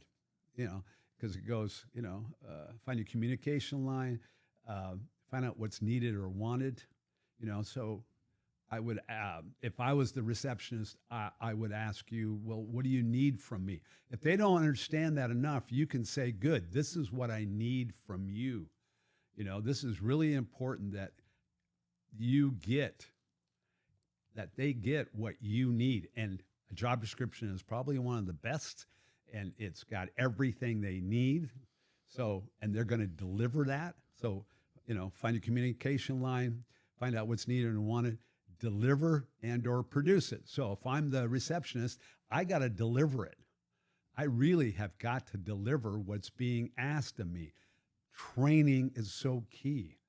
So from there, the person's trying to, you know, they're in the process of delivering what's needed. They go immediately into danger because they're almost got it. They don't quite have it. So, you know, they didn't get drilled well enough. They don't know how to handle the telephone. They don't know how to record. They don't know how to pass. All these little things that they don't know. That's why the ops manager is sitting right there next to them going, okay, don't worry, you know, do this. Here's where it is. Retrain a little bit right at that thing. So at that moment, the ops manager, if they're doing it right, doesn't need to be there. So right now, that ops manager is applying danger to that person, meaning this person here is in danger because somebody's having to deal with them, having to help them, having to point out all these different things. So I've got to, as the receptionist, I've got to bypass what I normally do, which was not being drilled enough, not understanding what I was having. Now you go off, somebody else handle it, you re-drill it. That's putting, you know, onboarding somebody. And then you go into that particular aspect of the danger condition, which there's steps in regards to it. But I just wanted to get that because at the end of that, you figure out what policy as an individual that I need to have. And my policy for myself, in order to not have the ops manager sitting here, is to know it inside and out. Be a pro. Really get it. So the ops manager is getting me through it. Bingo, I've made it. So what do I do now? I'm an emergency. For an individual, that means produce. So now I got to produce. I got to make sure, as you were mentioning, the efficiency level is proper. I'm not taking 5 minutes, but 2 minutes. I've got my talk down. I know good will, you know, today or tomorrow be best. Whatever it is you're going to put in for your culture that you're dealing with. So now you're an emergency. You're moving through emergency in relationship to producing. And I've got to reorganize my life a little bit here. How am I going to reorganize that? Oh, you know what I'm going to do? I keep missing certain things. I'm going to put right here exactly what I need to say. And maybe that came from my policy that I put in, but it's going to be right in front of me. So if all of a sudden I have 5 things to deal with, I can refocus on that, hold everything. It'll say something like, stop everything, handle that person in front of you. So I've got that. So now I'm pushing out of emergency. My statistics are going up. My percentage of people who are scheduled, efficiently scheduled, meaning they're bringing the biggest bang for the buck to a certain degree, and they're moving in. Well, I don't want to get into all that. That's a whole hat itself. But you've got that, and then you go into what's a beautiful thing to be your normal. You just do what you normally do. Your statistics are going up. You know what to do, And that's for the people who come to you and say, hey, we don't want to grow too fast. We just want to grow steadily. That's right. And like that, you're just, it's kaboom, kaboom, kaboom. Person's doing their job. There's a little bit of if something goes down a little bit, they know, oh, you know what I'm going to do? I'm going to recall some people, and I'm going to get so-and-so who should have been in here last week. I'm going to make sure they get in. So it's a little bit of a, the little push up a little bit. So, and it just keeps that thing. All of a sudden, there's a lot of promo coming in, or promotional actions have gone out, and all of a sudden I'm getting inundated with all kinds of calls. And we have practices who do that. There's 2 receptionists. You got one who's handling incoming. You got one who's handling what's in front of you. So all of a sudden, it's like we got to deliver. We got a lot of people. Well, who's going to hold that other spot? Is it the ops manager during this short, hopefully not short, but we have all these calls coming in? Well, somebody's got to handle it. You can't blow them off. And you can't expect the person to be able to do both jobs that they're already, they can take off like this, but boy, you better figure out what you're going to do next. And that's quick office manager, owner getting together going, okay, this is working. What are we going to do now? We got to do it quick. And ops manager goes, good, I'll do this. I'll work a little overtime. We'll figure it out. I'll hire somebody. Yeah, well, it's tough hiring. Okay, I'll figure it out. I'll use Indeed or whatever it is I need to do, and we'll have a group hiring. We'll get that going. There's a whole system how to do group hiring. We'll get a bunch of people in. We'll see how fast we can do it, and we'll have somebody taking this. I'll drill them and get them ready, and then all of a sudden you're in a nice level of power. You got a whole new thing that's happening. Whew. That was a lot. That was a lot. Probably missed stuff in here. But Yeah, that's okay. We'll see. So, guys, take that section, rewind it, watch it again, rewind it, watch it again. I am going to jump in with a couple of comments on some things you said there. The first thing is the most successful I was ever at defeating the danger in affluence was I gave up my personal office. Mm-hmm. And here's why. I put a receptionist back there who was not being bothered by patients at all, and her dedicated job and her only statistic was conversions. So I just made a new statistic for her because she was only answering the phones. And she did great. We were able to get out of the roller coaster that we're on. Hey, lots of new patients, people schedule. Oh, we can't schedule anybody, so we can't book anybody. Oh, hey, we've got openings. If you've been there, that's the issue. You need to get your receptionist the heck away from the front desk and make sure she's scheduling correctly, and that's her only job, because you need those calls coming in. You need them answered, 85% people. The other thing I'm going to comment there is you talked a little bit about job descriptions. I'm going to take it a step further. Your job description should list duties. Mm-hmm. Each duty should have an associated SOP, or standard operating procedure. It should be written at a 6th grade English level. Right. That way anybody can read it. Not only does that become the instruction manual for every single position within your practice and define the statistic that tells them if they're doing well at their job, because everyone wants to know if they're fulfilling their duties and their responsibilities. And you key raises into what their statistics are, people. If they're not doing a great job, why the hell should you give them more money just for going around the sun one more time? It's stupid. So all of these things consolidate and coalesce into a master management system that will allow you to systematize every single thing in your practice and squeeze the absolute most that you can out of your efforts. But you have to make a decision. Do you want to be a bigwig sitting in your dental office in the back that doesn't produce any damn money for your practice, or do you want to be seeing patients and making money? And that choice is up to you. So, Fred, what's the ROI typically that you see for dentists who are implementing silken systems, implementing intentionally silken systems in terms of profitability, staff retention, and operational efficiency? That's good. For ROI, well, we already have it built in. Whatever money they put in, they get back. They net out of it. So it depends on the practice. It's not unusual to have 20%. So it's built for us. It's built in. You gotta. Now You get some practices that will take longer. It's built in for our first year automatically. I don't know if you saw that little smirk. He must have looked at my record before he came. I was one of those practices. I was highly resistant for, what was it, a year and a half, 2 years before I implemented. Yeah. So I was highly resistant to implementing silken stuff because I said, it's just common sense shit and anyone can do this. But whenever I actually started getting down into it, if you guys wonder why I'm so passionate about silken and what they teach, it's this reason. I did it and failed at it. And I got the come to Jesus talk that said, why are you wasting your money if you're not going to do it? Is that fair? Yeah. You said it. I didn't.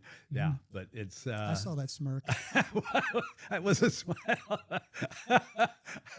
But it's the application. Well, that's, once you applied it, once you put your head, you did it. I mean, it's not me doing it.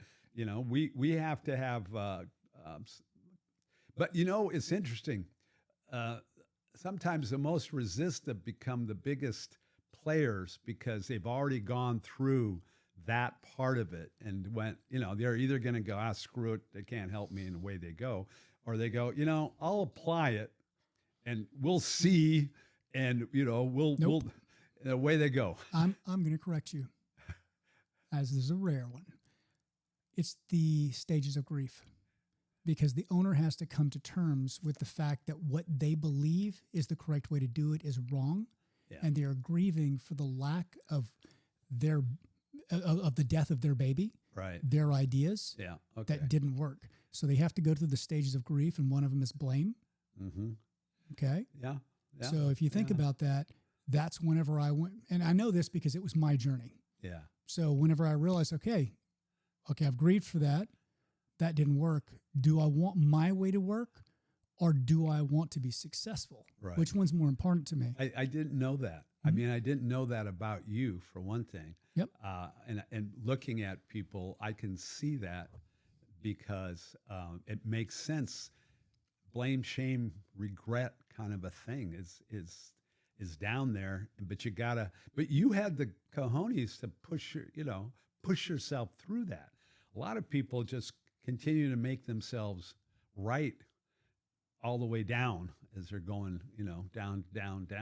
And so that's, that goes back to situational confront, as you were talking about. Would you rather be live wrong or dead right? Right. That's good. Well, that goes back to martial arts. You want to be alive or dead. And we've come full circle. Full circle is right. So as a quick aside, the first thing I'm going to ask you is going to be a real easy question. The next one's going to be a little more challenging, and I want you to really dive into it. Oh. The first question is, you guys only service certain professions, and it's very specific as to which ones, and there's a very specific reason. Mm-hmm. Talk to me about that. Well, we do primarily 98% that are dentists, veterinarians are probably 86% of that, and 12% optometric. We stay away from everybody else. Oh, we've had, MD. We actually do have some MDs, holistic, that type of thing. But we primarily stay in that industry. And why? They help people. Veterinarians, yes, they help animals. But those animals, do you know what they do for people? You look at COVID. If it wasn't for that, so many people would be depressed as hell. You saw a whole influx of people getting animals, taking care of their animals like never before because they had a friend, as an example. With dentistry, I mean, the diseases that get stopped, that get handled because of it. I get it with the great smiles. Okay, I think that's wonderful. People have clean, big smiles. But behind all that is cleanliness and less tooth decay, less the body gets destroyed.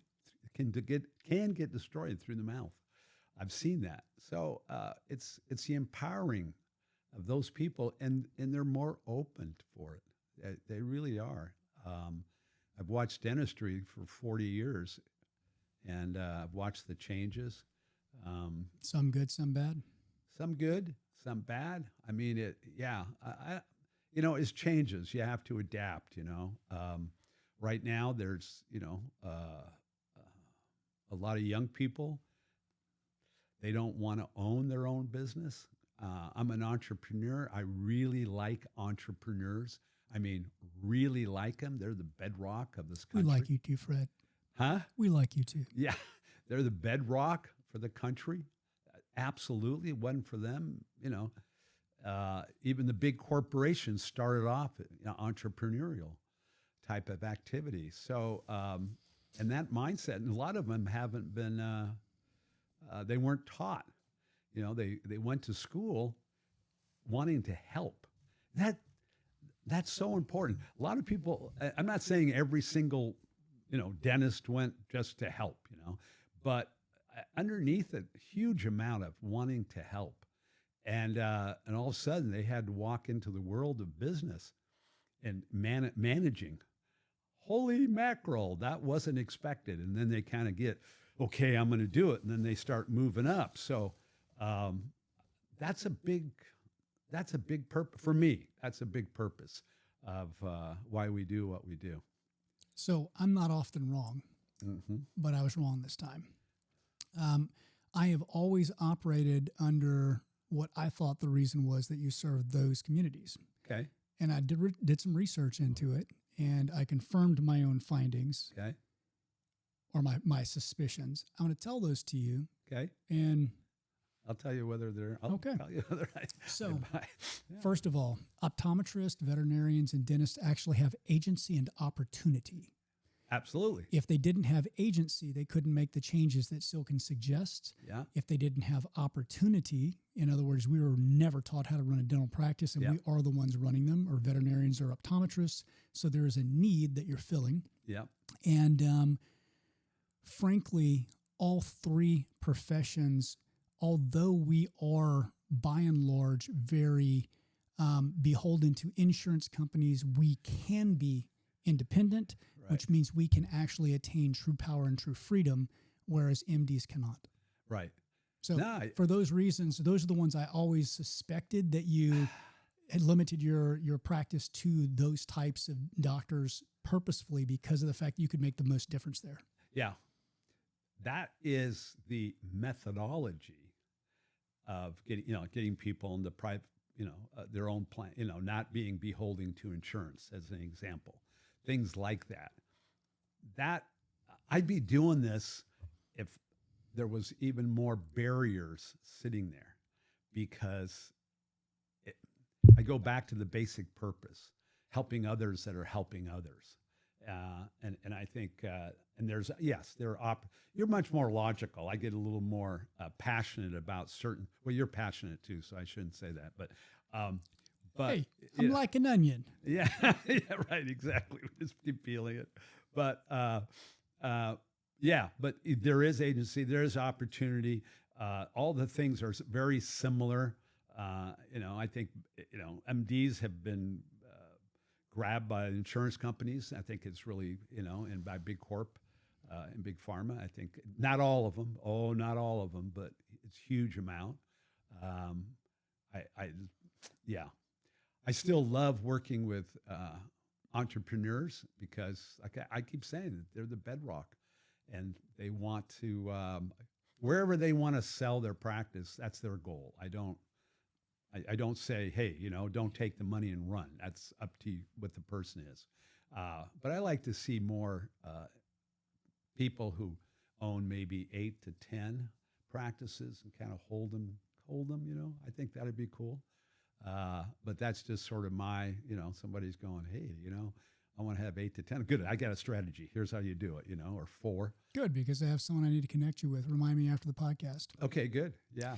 So I promised a lightning round, but I've slowed you down by giving some of my own thoughts. Oh, that's fine. How do you help practice leaders shift from micromanagement to nurturing empowerment and self-maintaining teams, which I think that last part is super important? I really think you got to get an ops manager. You got to get somebody who can really understand who you are and where you want to go, and that can, and you can work with, and you have a plan for how that office manager is well trained. So that, it's self-serving, but it's true. That office manager's got to be really well trained so they can then get others empowered and develop the team for you. So you have a great team. I think that's really, really key, personally. So, from your experience, what are the greatest human-centric challenges that practices face, and how does Silken address them? Say that one more time. From your experience, what are the greatest human-centric problems that practices face, and how does Silken help to address those? I think there's three. I think one is personnel, finding the right people, and ensuring you get the right people. How we help on that is teach you how to hire properly and getting the right people. You don't always get it 100%, but that. The second one is those people becoming a team. That's a problem because you have different personalities. That's why you want upbeat people. The more upbeat they are, the more they're willing to work with each other and how to gain. And then the third one, you were talking about it. That's what I believe in, is checklist on your duties. Everybody in there knows what's expected of them, and they connect because of that. They know where they're going and how they fit within the overall mission and the overall team. And once that occurs, you can solve just about any problem as long as you understand as a leader how to do that. Well, that brings up an important question. Leadership is a science and an art. Yep. What leadership traits do you coach into your clients or help them to discover within themselves? Okay.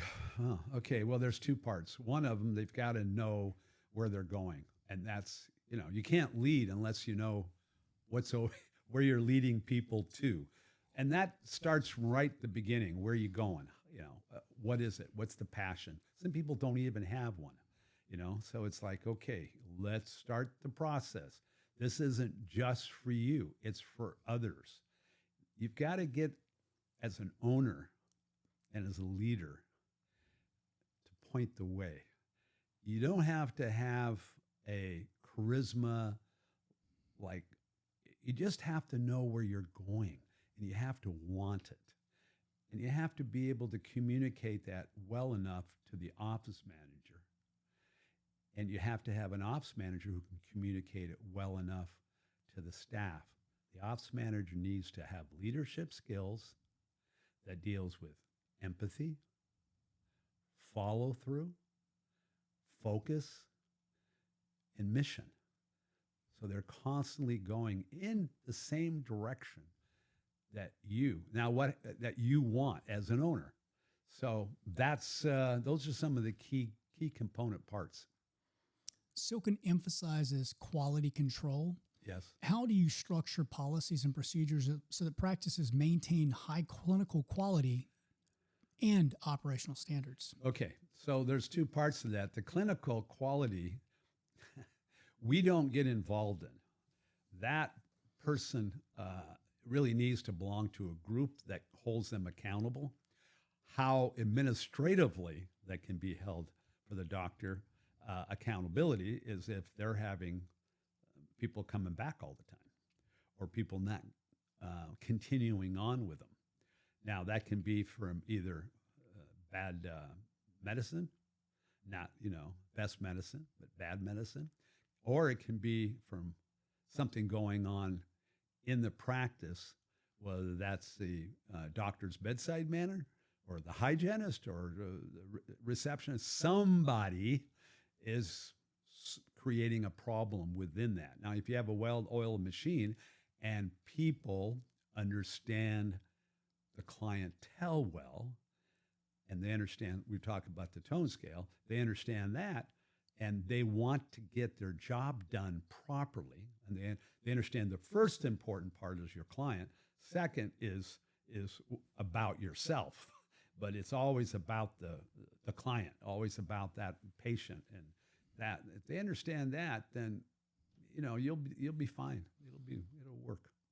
I'll make a small comment on that. Yeah. You and I both know if a doctor's ethics aren't in, Yes. there's probably going to be a talk. Yes. Oh, yeah. And that's why that's with accountability with, I'll give you an example. You don't get into clinical. Yeah. But if you see something unethical, that's not the kind of person you guys like to do business with, which I No. think is really empowering. Yeah. Yeah. We got to talk to them. We do. So practices navigate complex financing, lab costs, profitability. How do you help them to simplify and optimize their financial welfare? Okay. Well, the consultant, they have, well, first of all, they'll have some benchmarks, but the problem with benchmarks, they're national benchmarks. You got to go to regional, you got to go to your area, and you got to go to what makes common sense, logic base, and figure out all the numbers. I'm not going to go into them because everybody's got theirs, but it's key. It's very key that you got to know what they are for your practice in your area. And some people blow me away because they can do numbers in rural. You don't understand us. We're in a rural country. Nobody will pay that, or nobody will do that, or whatever. Is my practice rural? You're not exactly in downtown Manhattan. Let's put it that way. So it's the kind of people you have, and people understanding the value of what you give them. That is above and beyond, and you're not doing it like we tell people, and I'm sure you know this inside and out. You don't sit there and give them a treatment plan presentation by their pocketbook. Right. You give them the truth. It's one of the things that my consultant told me. I don't remember. I see his face in my head, but I don't remember his name. He looked at my my treatment plans, because you guys do. You look at the treatment plans, you look at case acceptance. Yeah. He said, these are some of the biggest treatment plans I've ever seen. And I was apologetic because I'm sorry, I just believe in comprehensive dentistry. He says, right. No. That's a great place to start from. Right. Let's get your patients doing them. Right. So by Silken helping me, I went from barely scraping by $500,000 collections my first year in network with 27 different insurance companies to completely fee for service and producing between $12,500 and $25,000 per day by my lonesome, working 3 days a week. Yeah. 3 ops people, 1 hygienist, 1 doctor. You can do this. So, and I know I'm an outlier, but. Well, you're not. Yeah, you are an outlier. There's no question. There's people. We had a orthodontist who 10 years ago by himself was doing about $5 million. Mm-hmm. And, people, no way, not by himself. Oh, yeah. Yep.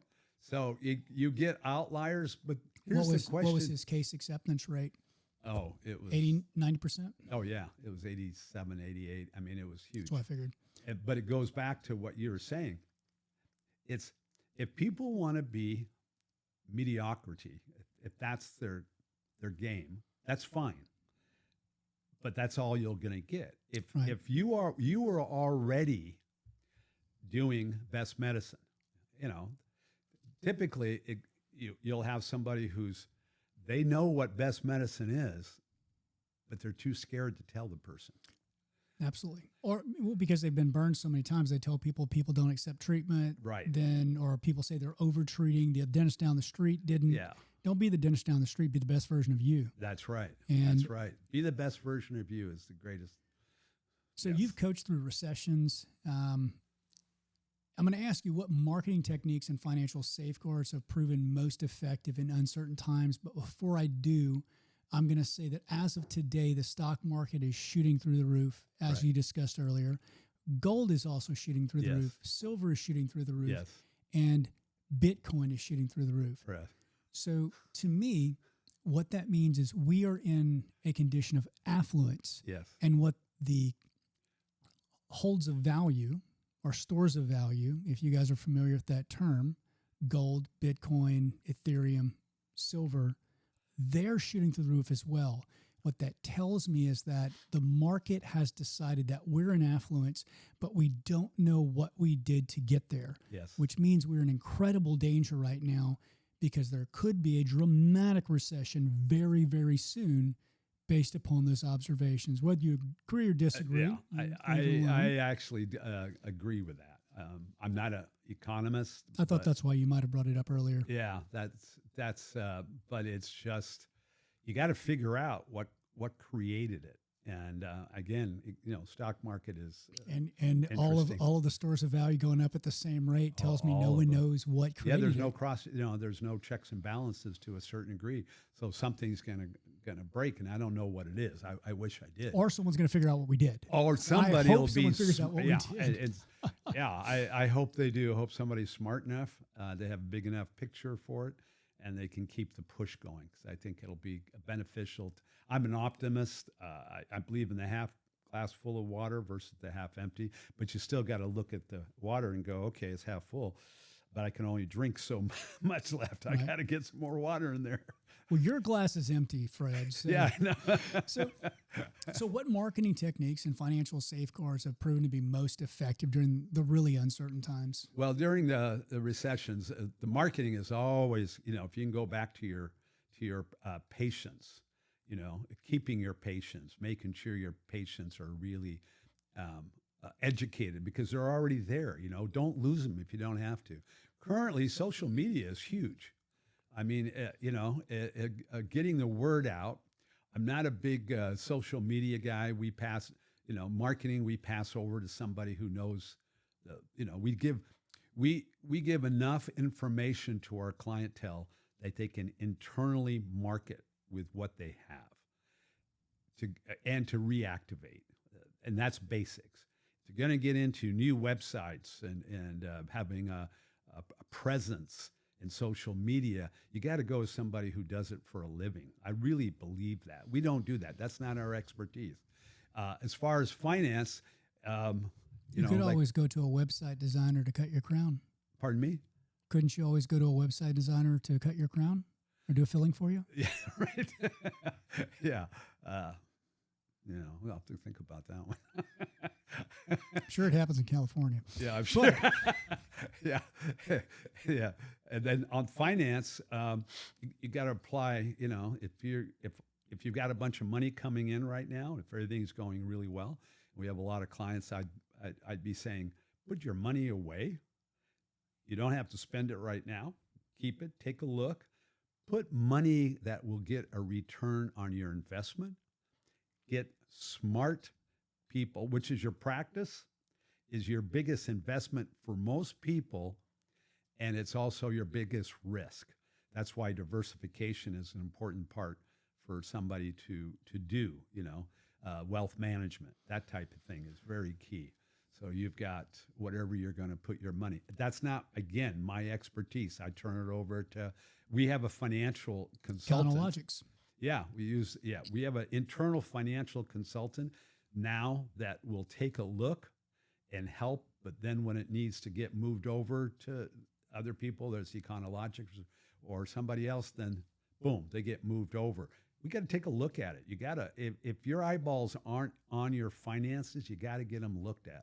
So that's number one step. What are you going to do with your finances? Take a damn good look at it and know them inside and out first, and where it comes from, where your money comes from, and then you start looking at where you're going to spend it. For a lot of people, even people who make a lot of money, God, some people, we just had one, he's $3.5 million a year, got 2.5 practices, doing great. Spends more money than any human being I know, and doesn't know where it is. It's all over the place, It's like, okay, it's good. You're a good entrepreneur, that's cool.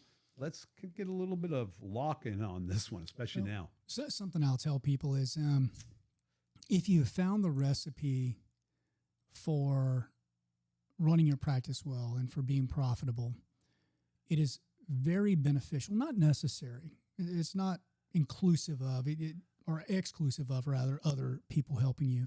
But it's very beneficial to find someone who speaks the same language that you do in, Silkanese. And you ought to patent that. So if they have been trained in the same systems and approaches to how to run a practice, when you tell them things, it really cuts out a lot of the communication issues that might otherwise occur or miscommunications.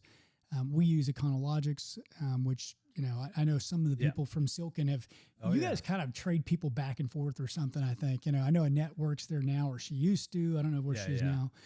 But what we found is that their approach just fit us because, as one of the things that Silken says is you have to share reality with someone if you're going to do business with them. And they share the reality with you already. So there's a lot less front end work on getting them in alignment with where you are. So that's just my 2 cents on that. So I have a couple more questions that we're gonna let you close up with. But before that, I want you to be frank and graphic in what you answer here. Okay. Without naming names or giving away any kind of indicators of where the practice is or the doctor is or what have you, whether it be dental, optometry, or veterinary, de-identify. What's the most horrifying situation that Silken has found itself a part of when it took on a client? Things that you've uncovered or even just unethical behavior or what have you that's just out there that you guys have seen or experienced in some way? I'll tell you two. One of them, which was not necessarily unusual, but it is unusual.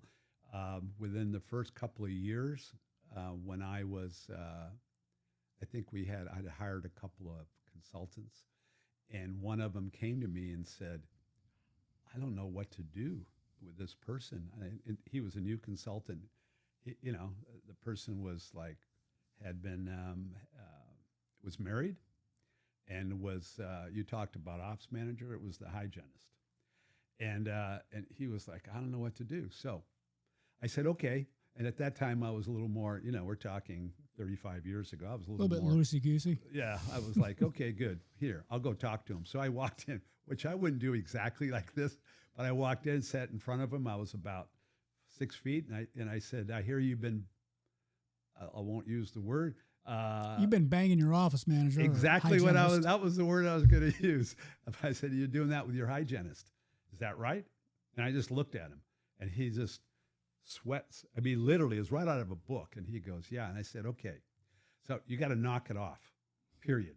Number one, knock it off. And he was like, and I said, and we'll help you. I was a little antagonistic because I was pissed off that this guy was doing it. And now I can, that was 30 years ago. So that was back then, and we've had others, but we handle it. But that was the first one that blew me away. The other one was the guy he'd been lying about his taxes for like 15 years. And it was like, holy mackerel. I mean, one lie after another. And it was like, okay, so we got to unwind this. So you're going to have to talk to because otherwise all your books, everything you do is a lie, and we can't be a part of that. Yeah, we can, well, I made it more logical for him. And I said, look, because it was giving me leeway, we can't be part of that because we can't help you, because we'll have false information, false data. We can't figure out the conditions for you. We can't figure out trend lines. There's all kinds of things we can't figure out. Plus, you could have the IRS coming in and closing this thing down. So we're going to help you if you're willing, and we're going to have to do it fairly fast. If you're on board, on it. So are you on board? And it was a little longer conversation. He goes, yeah. So we hooked him up with a good attorney, and it was a tax attorney. The tax attorney guy was like, yeah, it's not that big a deal. We can handle it. But he was willing.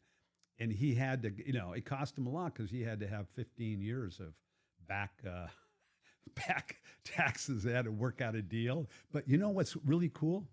He worked out the deal with them, and the attorney said, originally it worked out for him, and he came up with a solution for it. And this wasn't that long ago. It was like maybe 8 years ago. And I was very happy for the person. Really, really happy. Oh, they decided to do the right thing. Yeah, he decided to do the right thing, and it wasn't because I had a gun to. Well, I had a little bit of a gun to his head, but it was the fact that he had his own come to Jesus moment, and he decided that's what he was going to do, and it was his decision, though it was uncomfortable, and his wife didn't know everything about it either, so that had to get dealt with, and because she was a signator too, and had all kinds of things that went with it. But you know what? They got through it. And it was, and it was great. It was good. In the time you've been with Silken, I want you to take a couple of minutes and think about your greatest success as a company with a practice and your greatest failure. Tell me about the failure first. There was a client about 7 years ago. That client came right to mind, nicely done. That client had gone through 3 consultants, had eaten them all up alive, and I remember the person's name, had gone through 2 of my assistants, not my assistant, but tech assistants, had eaten. I've been getting reports, and I was like, I can't believe anybody could be that bad, honestly. So I called her up, and I set up an appointment, and I called her up, and I started talking to her. I just said, so walk me through what's happening, and she was just nasty. So I made a phone call. I can pull up anything on any of our clients. So I pulled up, and we had a personality profile on her that we had her done. And I looked at it, and she was, if you look at the profile, she was highly antagonistic, highly critical, and I mean nasty, really nasty. And some of it was very covert, some of it was very overt. And no one had sat down and what I call this situational confront. And we were over the phone.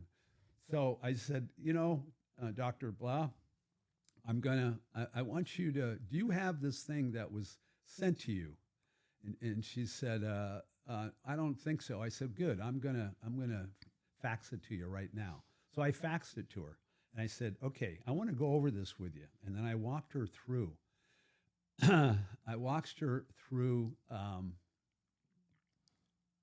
This is actually what isn't a success because what I'm about to say. But I walked her through exactly what she was doing in her life and what she was doing to our company. I said, you just took 5 people and just ate them alive.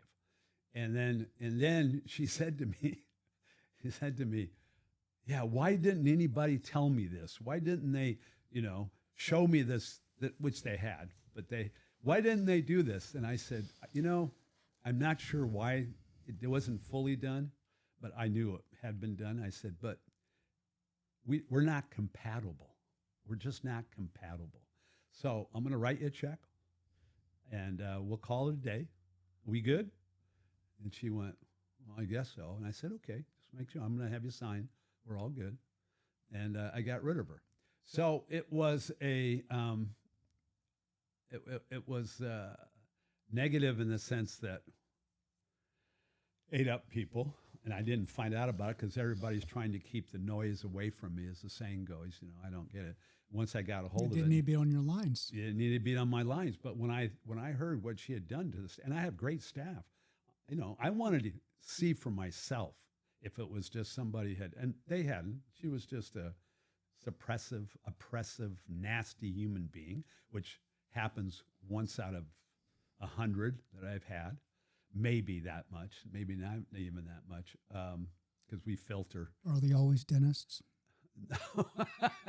No, it's always it was a joke. It was a joke. Yeah, I kid. Huh?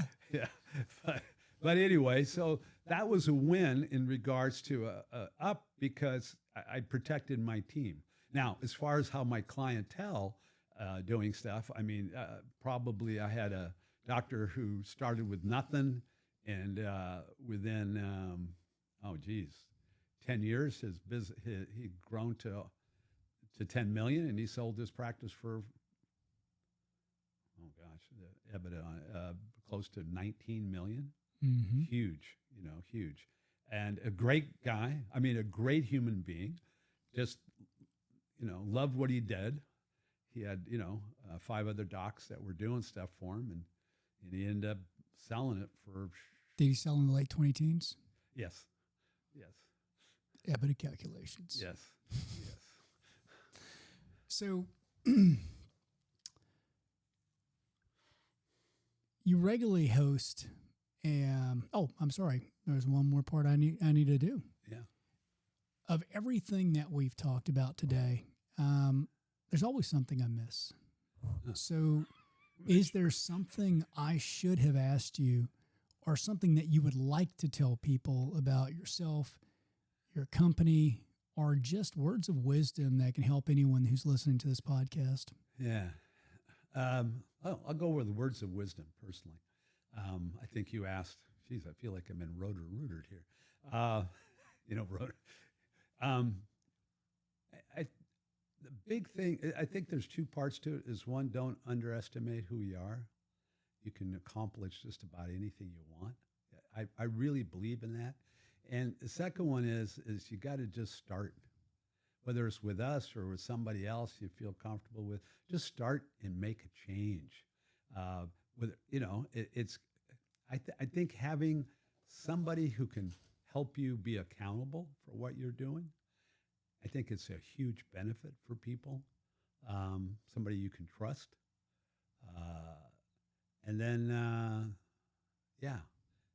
I'm sure there's lots of other wisdom one can do, because people always have great wisdom. But I really believe in the empowering of success. That's my sort of personal little brand. People who are, whether they're listening to it or not, I believe that people who have a practice have already done good things, and a lot of good things. And they can take what has been good and make it better. And they can take what's could be better and make it even better. So there you go. I love it. You regularly host a owners conference and workshops. What are some of the most transformational topics or sessions that you see? I think when people get out of their day-to-day environment and go away somewhere and just are able to talk with other doctors and have that community, I think that's huge. I've seen transformations of interactions with people.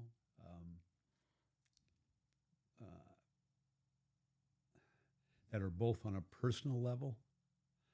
I had one doc who done extremely well. This was probably 10, 12 years ago, and his son was turning 13. And in his church, they ask, it's kind of like getting into manhood, and they ask him a bunch of questions. And I guess there's a very tight bond in regards to between the man and his son. And he came up to me and he goes, you ask such great questions. I want to know, what's a good question to ask my son about that? And I'm like, whoa, okay. It was like, but he had gotten into the view that asking questions like you do, you're a consummate, how does this work and what's behind that is key.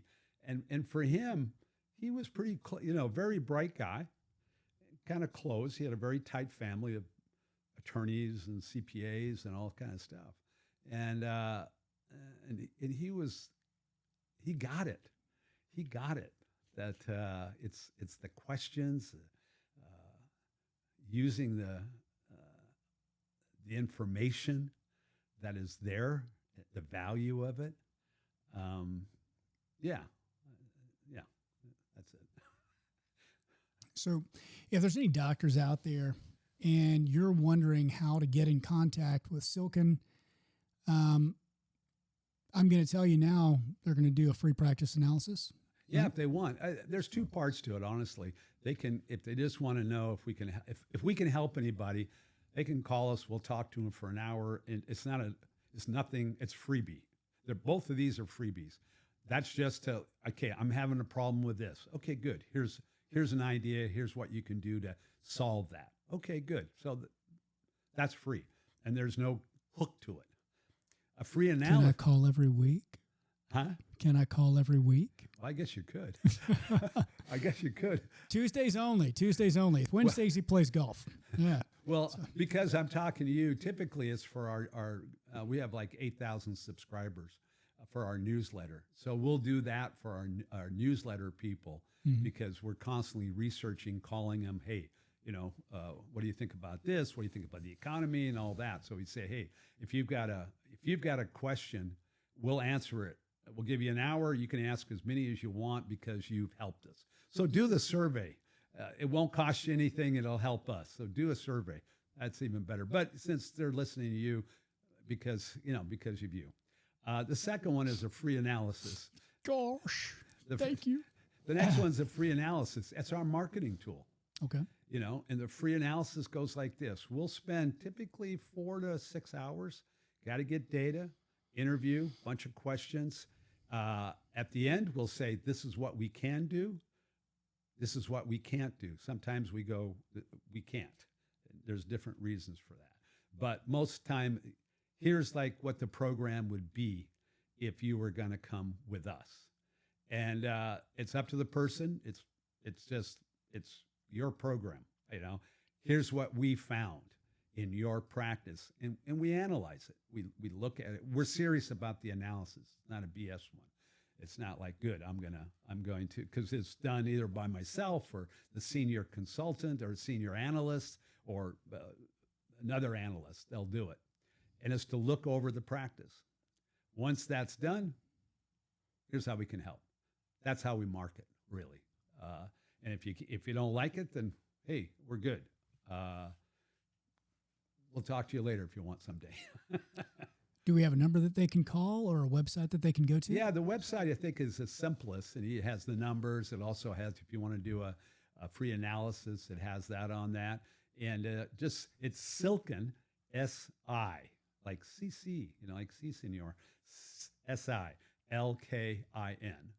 And then management group. Usually if you put Silken Group, it'll pop up, or Silken Management, or Silken Consultant, it'll pop up. It'll have the website. You can check the Google reviews. Clients put in Google reviews, so you'll get an idea of what that's all about. We've covered some of the crazy stuff you're going to find out there, so take some of it with a grain of salt. Yeah, the Google reviews are pretty good. We get a couple of crazies, but have you read Reddit? Huh? Have you read on Reddit? Reddit's like the dumpster fire of the country, I think. Oh, really? Oh, goodness. Oh, yeah. No. It's nuts. Yeah, we have the Google reviews that are up on the website, and people can put in their 2 cents, and that's fine. We don't edit it. But it's good. I mean, our clients do it.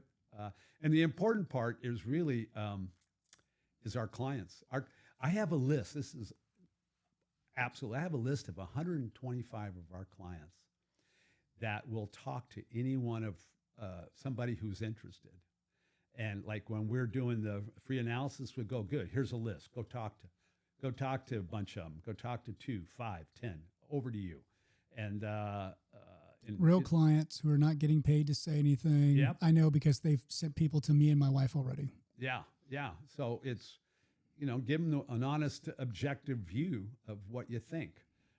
Whether it's stuff they've heard on the internet about, whatever, tell them your experience if there's been one. Anything. And that's, it's that works really well because it's coming from somebody other than, it's coming from clients that have been with us other than other people who have fake clients. Yeah. Fake. Oh, we've had that. Mm-hmm. We had a couple of them. We're going, who is this? We're looking on, they weren't even clients. Right. Oh yeah. Have you ever had that? Well, we didn't get into the business split story, and we won't have time for that today. Yeah. But I bet it's them. Yeah. Yeah. Because Oh, their marketing efforts are less scrupulous than you uh-huh. guys. Yeah. Well, there you go. I don't know. I'll Yeah, leave it we'll at that. talk I'll afterwards. leave it at that. Yeah, we'll have.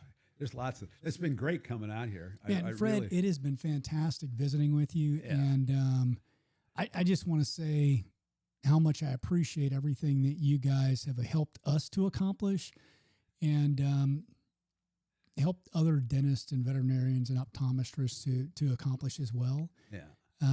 But I'm glad to see you didn't give up your first love. In fact, we're going to go out to the dojo Yeah. right now. We're going to go out to my wife's Brazilian Jiu-Jitsu dojo, and we're going to check it out. Yeah. And you know, until the next time, man, this was so much fun, and I really enjoyed it. Yeah. Me too. It's been great. Yeah. Been great. So, guys, thank you for joining us. This has been another episode of the Business of Dentistry podcast. If you have any questions that you would like answered by Fred or by myself about my experience using Silken, go ahead and drop comments below on the video. But until then, this is Doc out. I'll see you next time. And watch me educate. Yeah, we been coulda started, but it's never late. Do it for my kids, yeah, let's set it straight. Do it for your kids, gotta set it straight. It's time to regulate. We need change now.